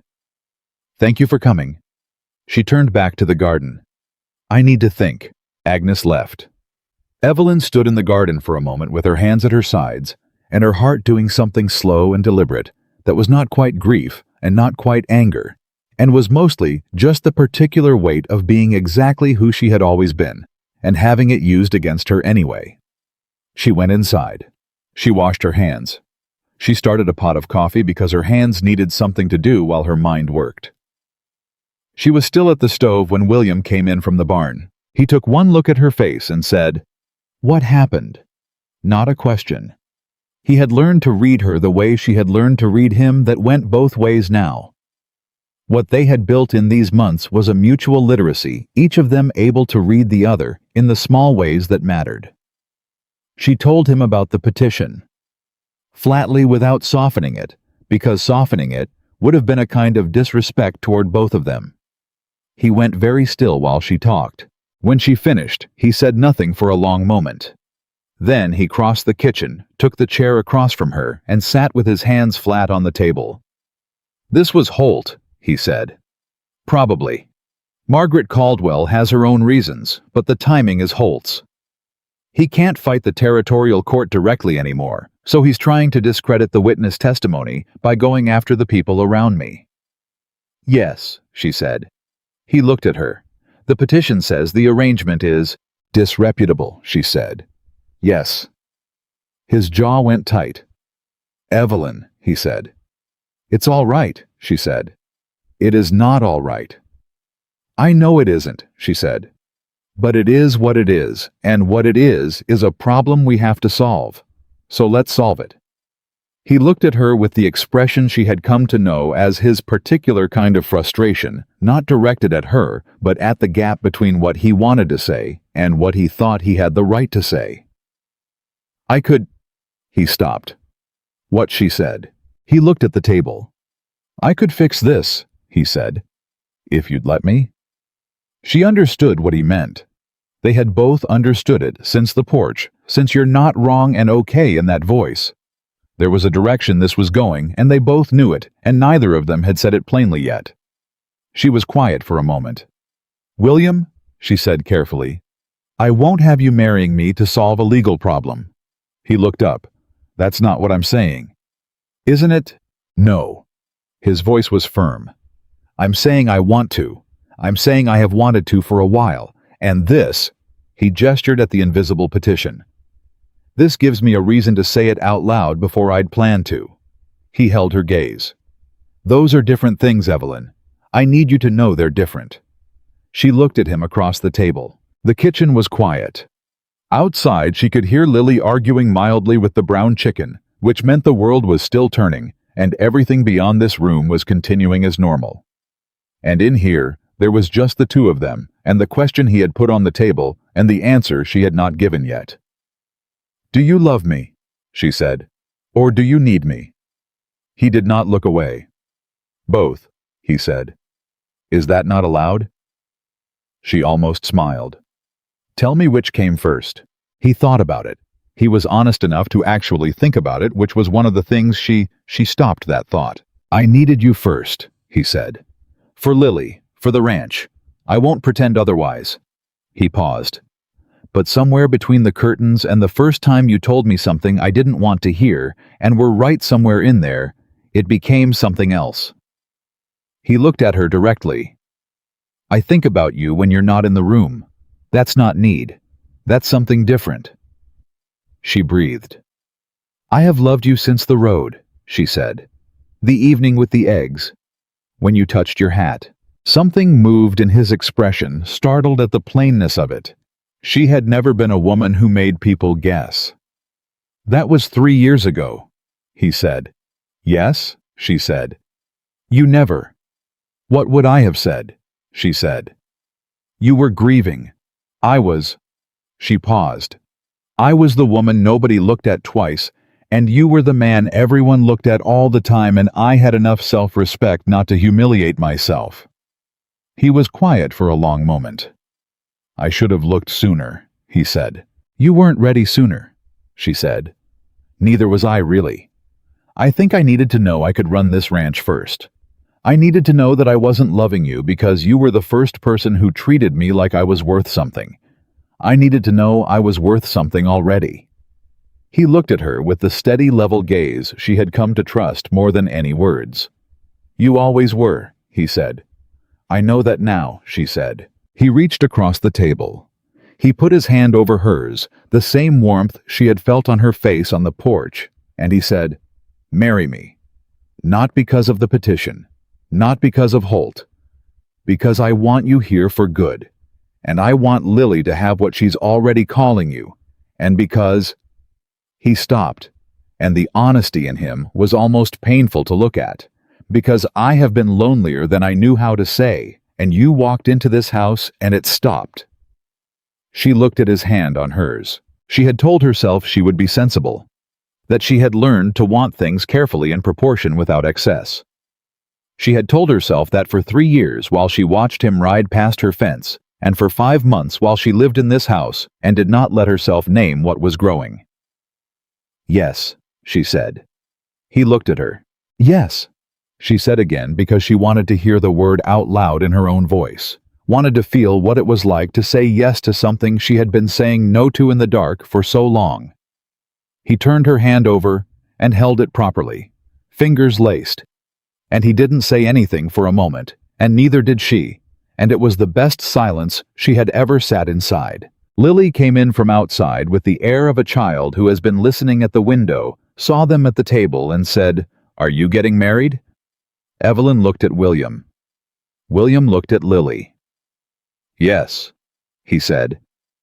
Lily considered this with the gravity of a 5-year-old Supreme Court justice. Then she said, "Good," with the satisfaction of someone whose suspicions have been confirmed, and went to get herself a biscuit. Evelyn pressed her free hand over her mouth for a moment. William looked at her with the almost smile. "She's been waiting for you to figure it out," he said. "She has better judgment than either of us," Evelyn said. "She gets that from you," he said. She was about to answer when the sound of a horse coming fast through the gate made them both look up. One of the hands, young Tom Briggs, who rode, like he was always slightly panicked, pulled up in the yard and called out. William was at the door in 3 steps. "What is it?" he said. "Wire from the territorial court," Tom said, breathing hard. "Came to the sheriff's office an hour ago. Sheriff said to bring it straight out." He held up the paper. "Holt's gone." William stepped off the porch. "Gone where?" "Gone like left gone. Packed his hotel room and rode out last night." Tom was off his horse now, holding the paper out. Court's saying his lead witness recanted. The land office clerk who resigned, he came back and he's talking. Naming names bigger than Holt. Tom looked between them. The whole scheme goes higher than anyone thought. Holt was just the man doing the buying. Someone else was running the fraud. William read the wire. His face gave very little away, but she knew his face now, and she saw what moved across it. He handed it to Evelyn. She read it. A state-level land commissioner. 3 counties of fraudulent water claims. 14 ranchers defrauded over 5 years. And at the bottom of the wire, one line that made everything in her chest go very still. Miss Evelyn Harper's legal analysis, as communicated in the petition response, has been forwarded to the Territorial Attorney's Office and is central to the fraud case construction. She read that line twice. "Your letter," William said.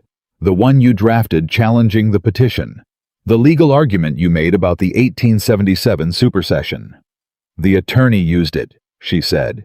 "As the foundation of the fraud case," he said. She looked at the wire in her hands. She thought about this petition. 11 names. Margaret Caldwell's careful legal language designed to diminish her, to reduce her to disreputable arrangement and morally questionable influence. The document that was supposed to end her presence here, to push her back to Martha's boarding house in Colorado, to remind her and everyone watching that a woman like Evelyn Harper did not belong in a story like this one.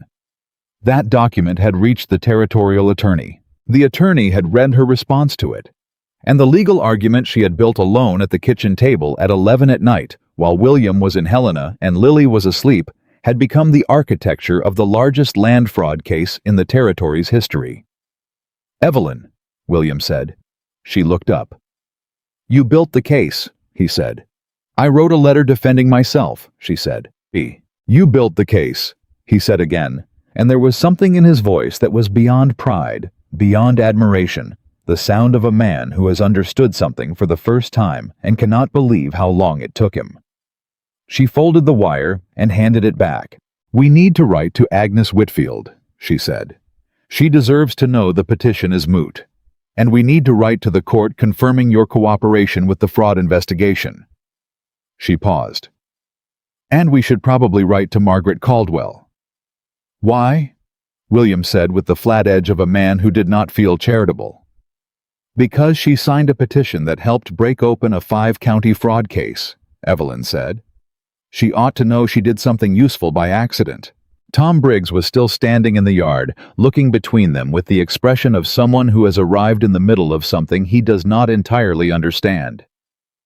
"Thank you, Tom," Evelyn said. "Go get yourself some water." Tom went. William looked at her in the quiet of the porch.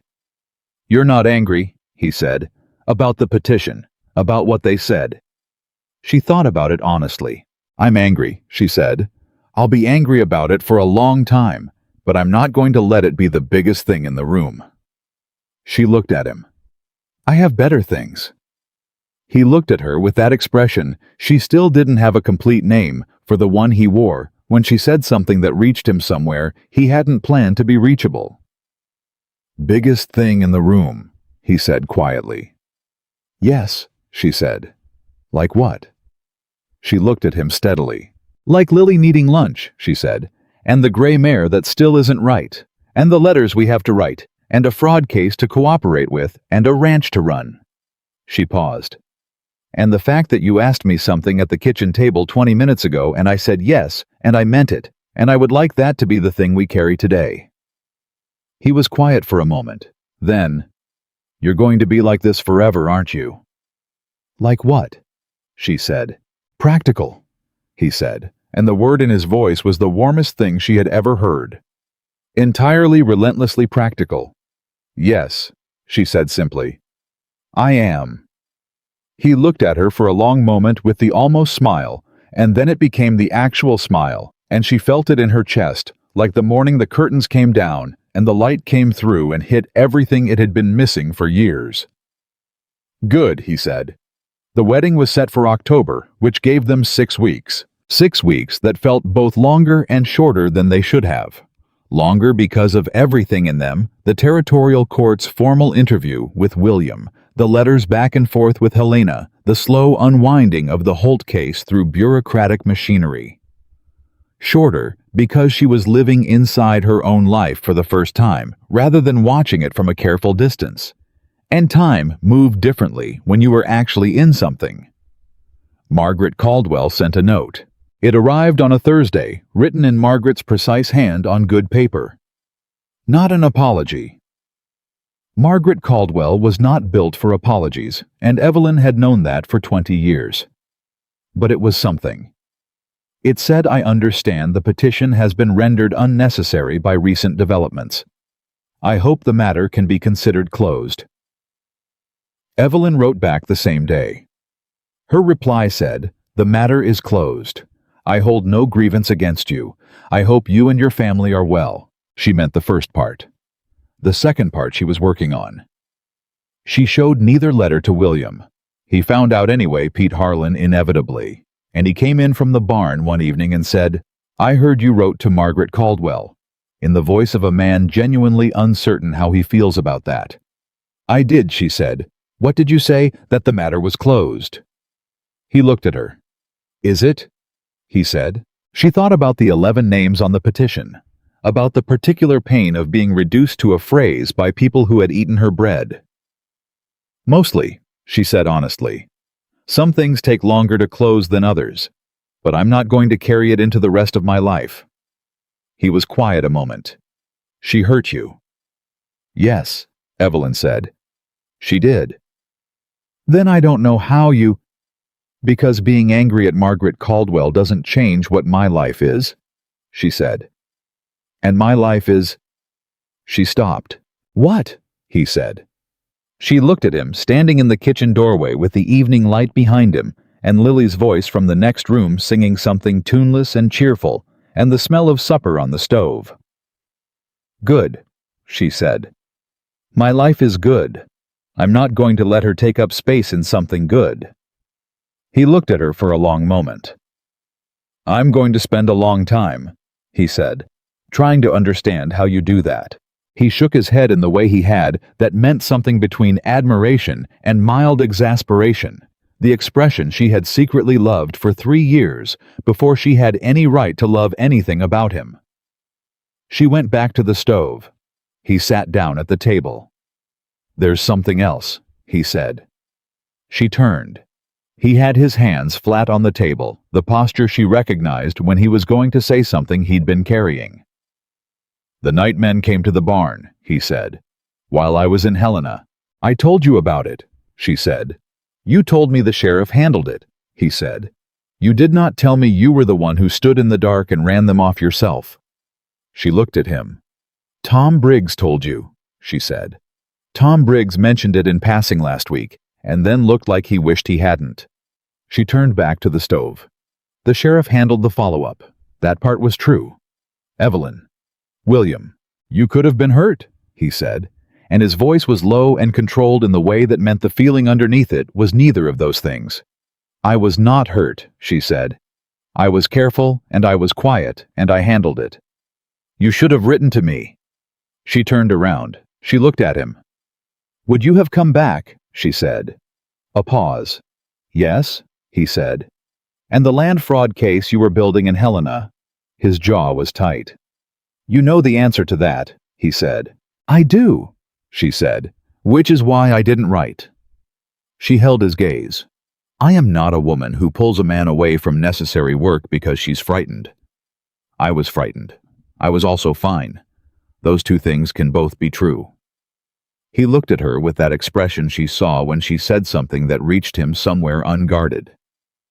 "I know you're capable," he said. That's...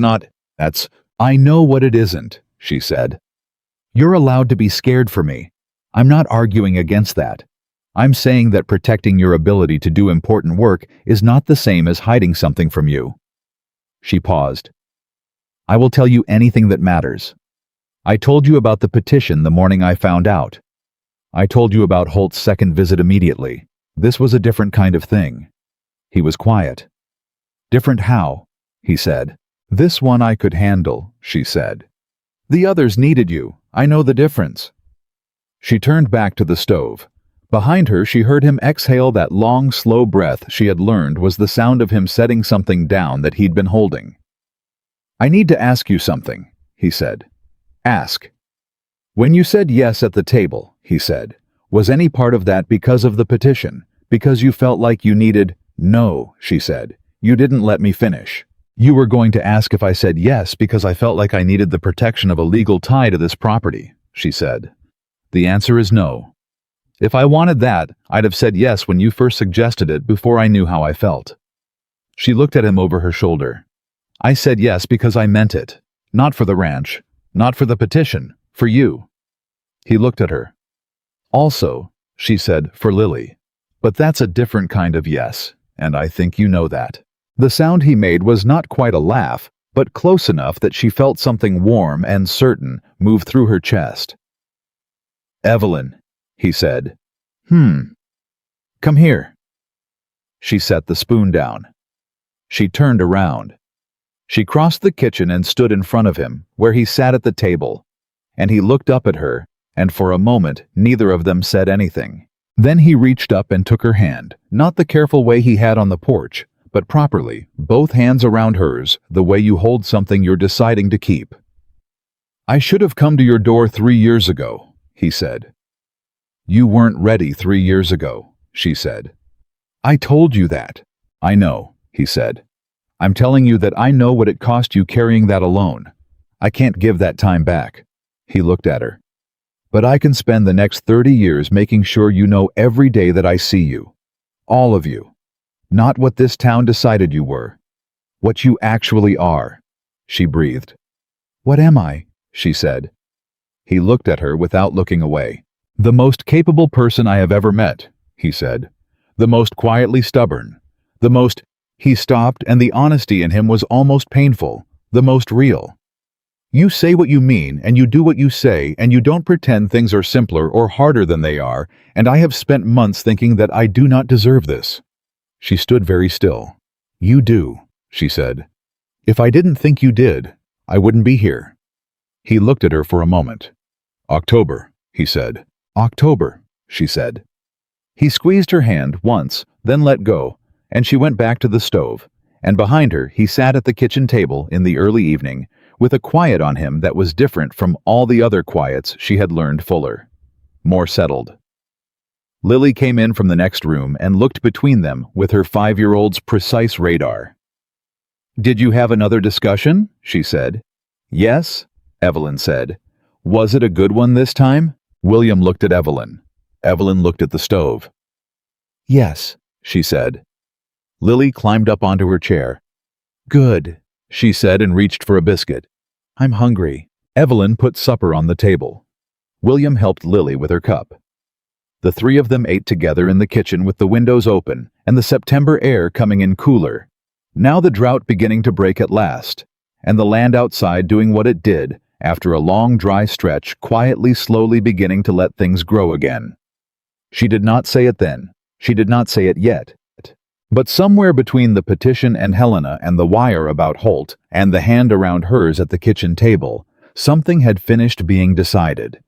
Not by crisis, not by necessity, not by the weight of other people's opinions or needs. By choice. Her choice. His choice. Made plainly in daylight. She had spent 25 years being the woman nobody chose. She was done with that story. She had written a better one, but there was still one thing unresolved. One thing that had not been said between them, not completely, not in the way that made it real and finished and permanent, and she knew it was coming, and she was almost ready for it, and she was also in some quiet, irreducible part of herself, more frightened of that moment than she had been of the men in the dark outside the barn. Because what came next was not a crisis to manage. What came next was just her. And him.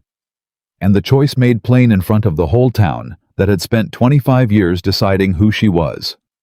And she was for the first time in her life not entirely sure how to do that. But she was going to. The week before the wedding, Red Willow decided it had an opinion. The town did not organize exactly. It was not a meeting or a formal gathering. It was something slower and more diffuse than that. The way opinion moves in small places. Person to person, doorstep to doorstep. Until by Thursday, it had arrived at the Carter Ranch in the form of Pete Harlan, who appeared at the gate with a bundle of mail and the look of a man who has been asked to deliver a message he would rather not. Evelyn met him at the gate. "Morning, Miss Harper," Pete said, then corrected himself with awkward precision. "Mrs. Carter." "Well, soon to be." "Not yet," she said. "What is it, Pete?" He handed her the mail. On top was a sealed envelope with no return address and her name on the front in handwriting she did not recognize. Below it were the usual things: a bill from the feed supplier, a letter from Helena about the fraud case, a catalog. She held the sealed envelope. "Someone asked you to bring this specifically," she said. Pete looked at his horse's neck. "A few folks in town. They asked if I'd make sure you got it." "A few folks," she said. "Yes, ma'am." She opened it right there at the gate. Inside was a single page. No salutation, no signature. Just a paragraph written in the same unrecognized hand, which said with the polite viciousness of people who believe they are doing you a favor. "We feel it is our duty to inform you that a woman of your circumstances entering into marriage with William Carter does him no favors, socially or professionally. We say this in friendship. A man of his standing deserves a wife who elevates him. We urge you to consider carefully whether you are that woman." She read it once. She folded it. She put it in her apron pocket. "Thank you, Pete," she said, and went back inside. She stood in the kitchen for a moment. Then she took the letter out and set it on the table and looked at it. A woman of your circumstances. She thought about her circumstances. 25 years of being useful and overlooked. 5 months of running a ranch that had been running badly without her. A fraud case that the territorial attorney had built on an argument she had written at her own kitchen table at 11 at night. A little girl who called her mama without being asked.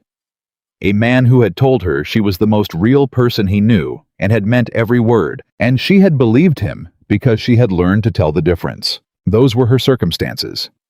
She picked the letter up. She crossed to the stove. She opened the hatch and put it in. She watched it go. Then she poured herself coffee and went to find Lily. She did not tell William about the letter. She told herself it was because there was no need. It was done. It was in the stove. It was handled. She told herself that for about 4 hours. Then William came in from the pasture and looked at her across the kitchen and said, "What happened?" Not a question. Never a question with him, she told him. He was very still while she talked. When she finished, he said nothing for long enough that she started talking into the silence. It doesn't matter, she said. I handled it. I'm not— Stop, he said. She stopped. He stood. He crossed the kitchen and stopped in front of her with an expression that was not quite anger. Anger was too simple for what was on his face, but something that had anger in it, and something else underneath that, was raw. You burned it, he said. Yes. Without telling me. It wasn't yours to— Evelyn. His voice was low. You have spent your entire life handling things alone because you decided they didn't rise to the level of being someone else's problem. You burned a letter that called you unworthy of me, and you put it in the stove, and you were going to make my coffee and not say a word. She held his gaze. That's correct, she said. That ends, he said. William, that ends today, he said. Not because you can't handle things, you can handle anything. I know that. I have watched you handle everything for months. He took a breath. But you are not alone anymore. You do not have to decide alone what counts as something worth telling me. That is not a burden you carry by yourself anymore. He looked at her. Do you understand what I'm saying? She was quiet for a moment. You're saying I don't have to protect you, she said. I'm saying I don't want to be protected, he said. I want to be your partner. Partners tell each other things. She looked at him. There was something rising in her that she had been keeping carefully managed for months, the accumulated weight of being seen, actually seen by someone who kept choosing to look. I burned it because I didn't want you to see it, she said. Not because I thought it was too small. Because I didn't want you to read the words they used about me and feel— She stopped. Feel what he said. Doubt, she said. The word fell between them. He looked at her for a long moment. Evelyn, he said, look at me. She looked at him. There is no version of any letter, he said, that makes me doubt you. Not from Margaret Caldwell, not from anonymous people who can't sign their names, not from anyone in this county or the next one. He held her gaze without wavering. The only thing that letter did was make me angry on your behalf. That's all it was capable of doing, she breathed. I know that, she said. I know that logically. But, he said, but I have been the woman people doubt for a long time, she said. And old habits. She stopped. Die slowly, he said quietly. Yes, she said. He put his hand against her face, the same gesture from the porch palm against her cheek, and she felt it the same way she had felt it then. Something warm and definite moving through her. Then we'll work on it, he said. Together. That's what together means. She pressed her hand briefly over his. Then she stepped back because there was supper to make and Lily to feed, and she was not a woman who stood in kitchens having feelings when there was work to be done. All right, she said. All right, he said. He went to wash his hands. She started supper. And neither of them said anything more about the letter because it was in the stove and it was finished, and that was where it belonged. The wedding was on a Saturday in October the 23rd, which was the first genuinely cold morning of the season, not bitterly cold. Just the kind of cold that reminded you winter was coming, and that the world had moved on from the brutal August that had started all of this. Evelyn wore her best dress, dark blue wool with white at the collar, which she had been saving for an occasion she had not actually believed would come. She stood in front of her mirror and looked at herself for a long time. She was 25 years old and 240 pounds, and her hair was dark brown, and her face was the face she had always had, round and plain and honest. She was not a beauty by the standards of Red Willow or any place she knew of. She was not the woman you would have chosen if choosing were purely a matter of convention and appearance and the opinions of women who spoke in dry goods stores. She was exactly the woman she had always been, and she was in 45 minutes going to stand in the Red Willow Church and marry William Carter in front of every person in that town who had ever decided she wasn't enough. She took a breath. All right, she said to the mirror. Lily knocked and came in without waiting for an answer, which was Lily's way. You look pretty. Lily said with the directness of children who mean exactly what they say. "Thank you," Evelyn said. Lily came and stood beside her and looked at their reflections. The small, serious girl with the blue eyes in her Sunday dress, the woman in dark blue wool. "Are you nervous?" Lily said. "A little," Evelyn said. "Papa is nervous," Lily said. "He knocked over his coffee cup this morning." Evelyn looked at Lily in the mirror. "He did. He said a word he told me I'm not allowed to say." Lily said with the satisfaction of someone who has filed this information for future use. And then, Evelyn said, "He cleaned it up and said it again," Lily said. Evelyn laughed, the real kind, the one she hadn't planned. Lily grinned, pleased with herself, and slipped her hand into Evelyn's. "I'm glad you came," Lily said. "I'm glad Papa went to your house that day." Evelyn looked at their joined hands. "So am I," she said. The church was full. That was the first thing she noticed when the wagon pulled up the number of people. She had expected a small gathering. The fraud case had changed things. In Red Willow had shifted the town's understanding of who Evelyn Harper was in a way that no amount of good character or useful work had managed to do. Because people believe in courts in a way they do not always believe in women. 14 ranchers had been defrauded. 3 were families in Red Willow who had nearly lost everything, and the woman who had built the legal argument that broke the case was marrying into the county's most respected ranch. Red Willow had recalculated. She did not trust the recalculation. She was not going to pretend she did. Some of them were there out of revised opinion, and revised opinion was not the same thing as seeing someone clearly. She knew the difference. But she walked in anyway with Lily on one side and Agnes Whitfield on the other, and she held her chin level, and she nodded calmly at the faces she recognized. Margaret Caldwell was in the third pew. Evelyn saw her when she was halfway up the aisle. Margaret was sitting with her back straight and her hands folded and her face set in the complicated middle, the expression of a woman who has done something she regrets and has not found the right way to say so yet. Evelyn met her eyes. She did not smile. She did not look away. She nodded once the same way she nodded to anyone, and she kept walking. William was at the front of the church. He had his hat off naturally, and he was standing with his usual stillness, but she could see from 20 feet away that his hands were doing something, a small controlled movement at his sides. The thing his hands did when he was holding himself very carefully together.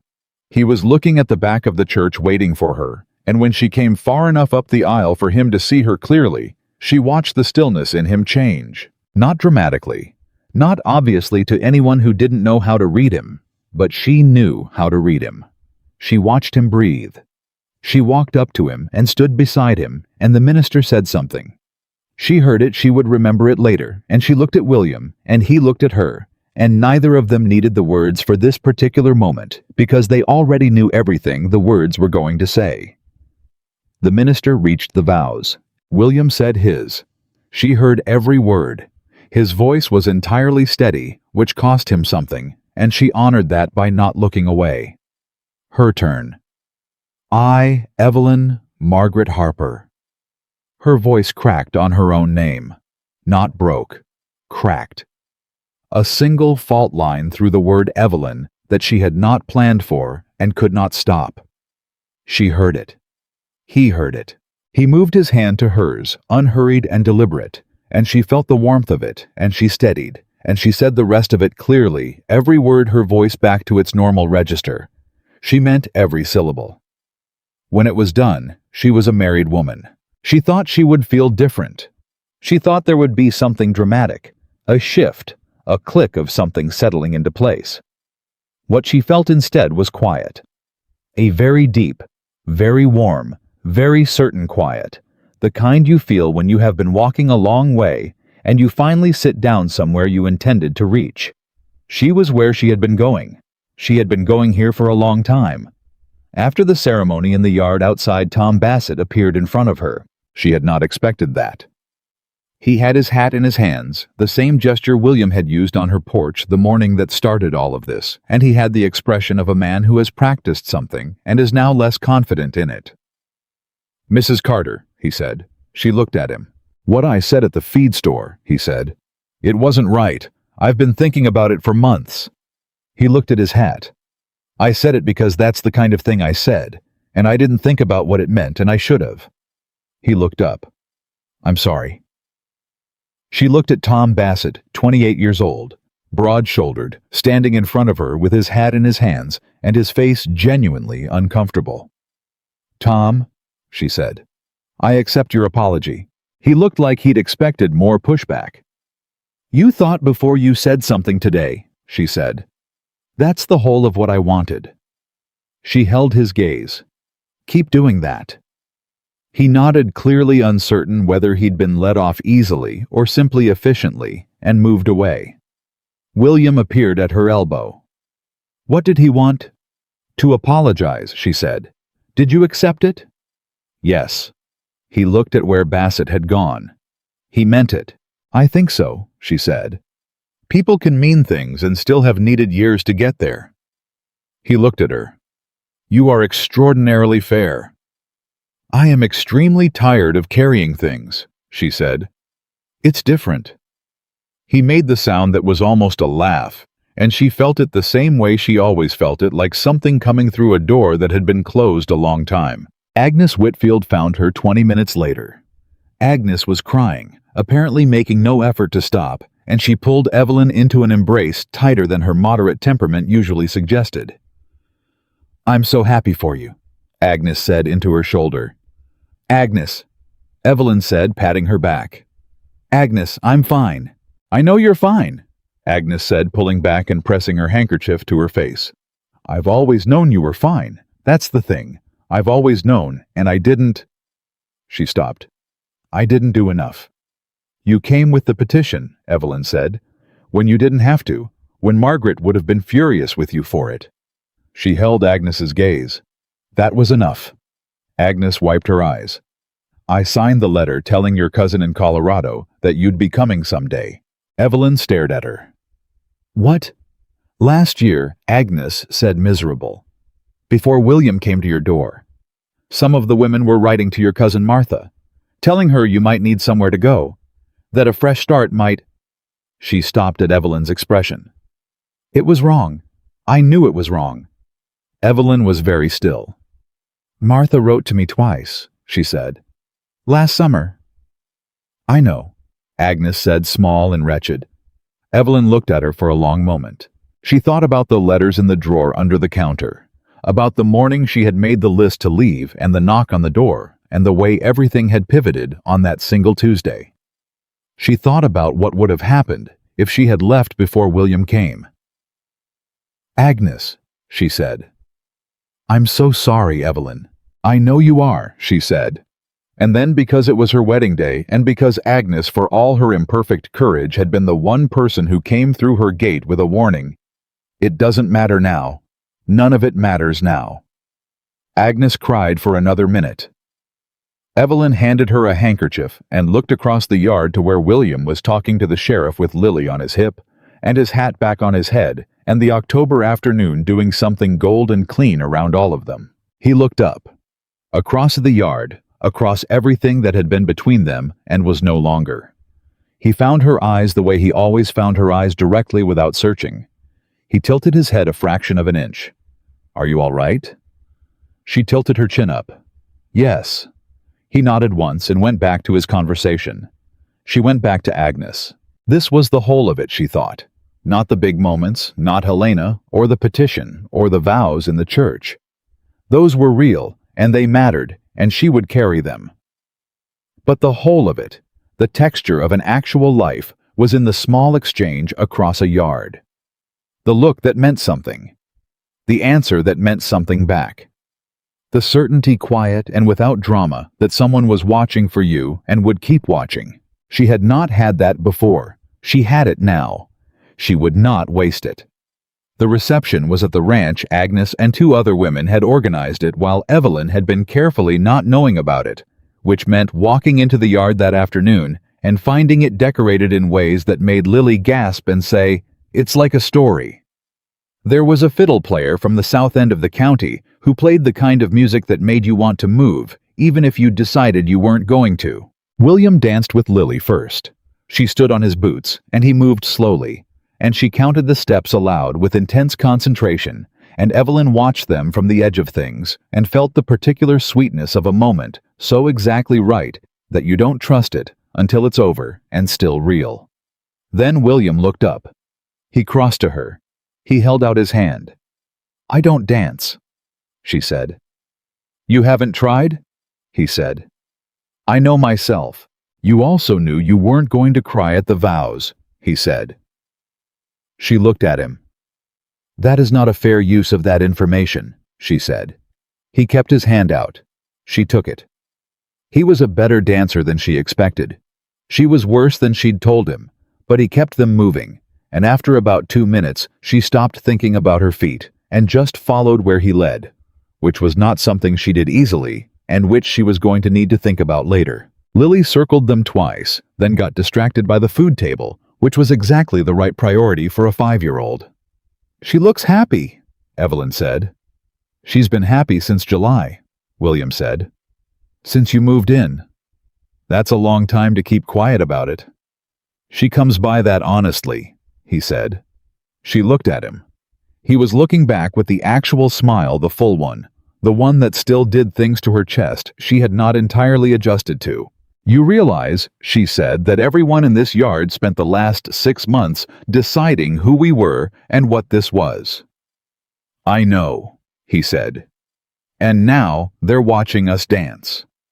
"I know that too." "And some of them are going to say we proved them wrong," she said.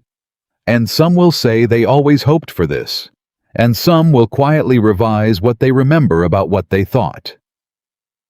"Probably," he said. "And none of that," she said, "has anything to do with what this actually is." "No," he said, "it doesn't." "What this actually is," she said, "is between us." "Yes," he said. "And Lily." "And Lily," she agreed. She thought about the woman she had been the morning she stood in front of her mirror and said, "I am leaving." And she thought about the woman she was now. The distance was not dramatic, not a transformation. She was the same woman she had always been. She still hauled water and read contracts more carefully than anyone expected, and made biscuits with too much butter because life was short. The same woman, simply done trying to be smaller than she was. The music ended. William kept her hand. "I have something I want to say," he said. She looked up at him. He was looking at her with the expression she had never fully translated, the one she had been working on for months. The one that kept her up at 11 at night before the kitchen table became hers, and the house became hers, and the life became something she was building rather than watching. The expression she had loved before she had any right to love anything about him. She understood it now. "Say it," she said. "The first time I came to your door," he said, "I told myself I was going there for Lily. I told myself the whole way over that it was about Lily and the ranch and the practical fact of needing help." He paused. "I was lying to myself." She was very still.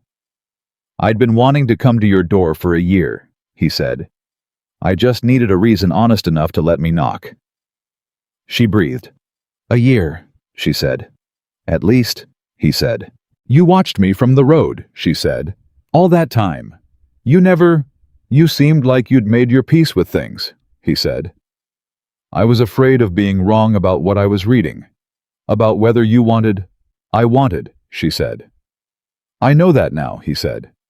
"I wanted for 3 years," she said. "While you were being afraid of being wrong." He looked at her with the expression that was somewhere between regret and the awareness that regret was not the most useful thing here. "We both lost time," he said. "We did," she said. "I'm sorry for my half of it," he said. She looked at him for a long moment. "William," she said, "we are standing in our yard on our wedding day, and our daughter is somewhere demanding apple cake, and in a week the fraud case goes to formal hearing, and you built a well in August that saved this ranch, and I wrote a letter that helped save 14 others." She held his gaze. "I am not interested in the time we lost. I am interested in what we do with what we have." He was quiet for a long moment. "You are," he said finally, The most extraordinary woman I have ever met." "I know," she said simply. He blinked. She almost smiled. "Someone had to say it first," she said. "I've been waiting for you to catch up for 3 years. I'm not going to be modest about it now." He made the sound. The real laugh. The one that came from somewhere unguarded and entirely his. She felt it the same way she felt everything about him directly without looking away, the way she had learned to do things she had spent too long doing sideways. He pulled her toward him, and she let him. And they stood in the middle of their own yard in the October afternoon, with the fiddle player starting up again, and Lily somewhere nearby indignant about apple cake portions and the whole life they were building, spread out around them in every direction. And Evelyn Harper. Evelyn Carter. Now, as of this morning in the Red Willow Church, with her voice cracking on her own name and his hand finding hers, thought about the woman who had stood at her mirror on a Tuesday and said, "I am leaving," and she was deeply and permanently grateful that she had hesitated long enough to hear the knock. She had not needed to be saved. She had never needed to be saved. She had needed someone to knock on the right door at the right moment and be honest about why they were there. She had needed to be brave enough to open it. She had done both. She was exactly where she had always been going. She was chosen. She had always deserved to be. And she was done being quiet about it.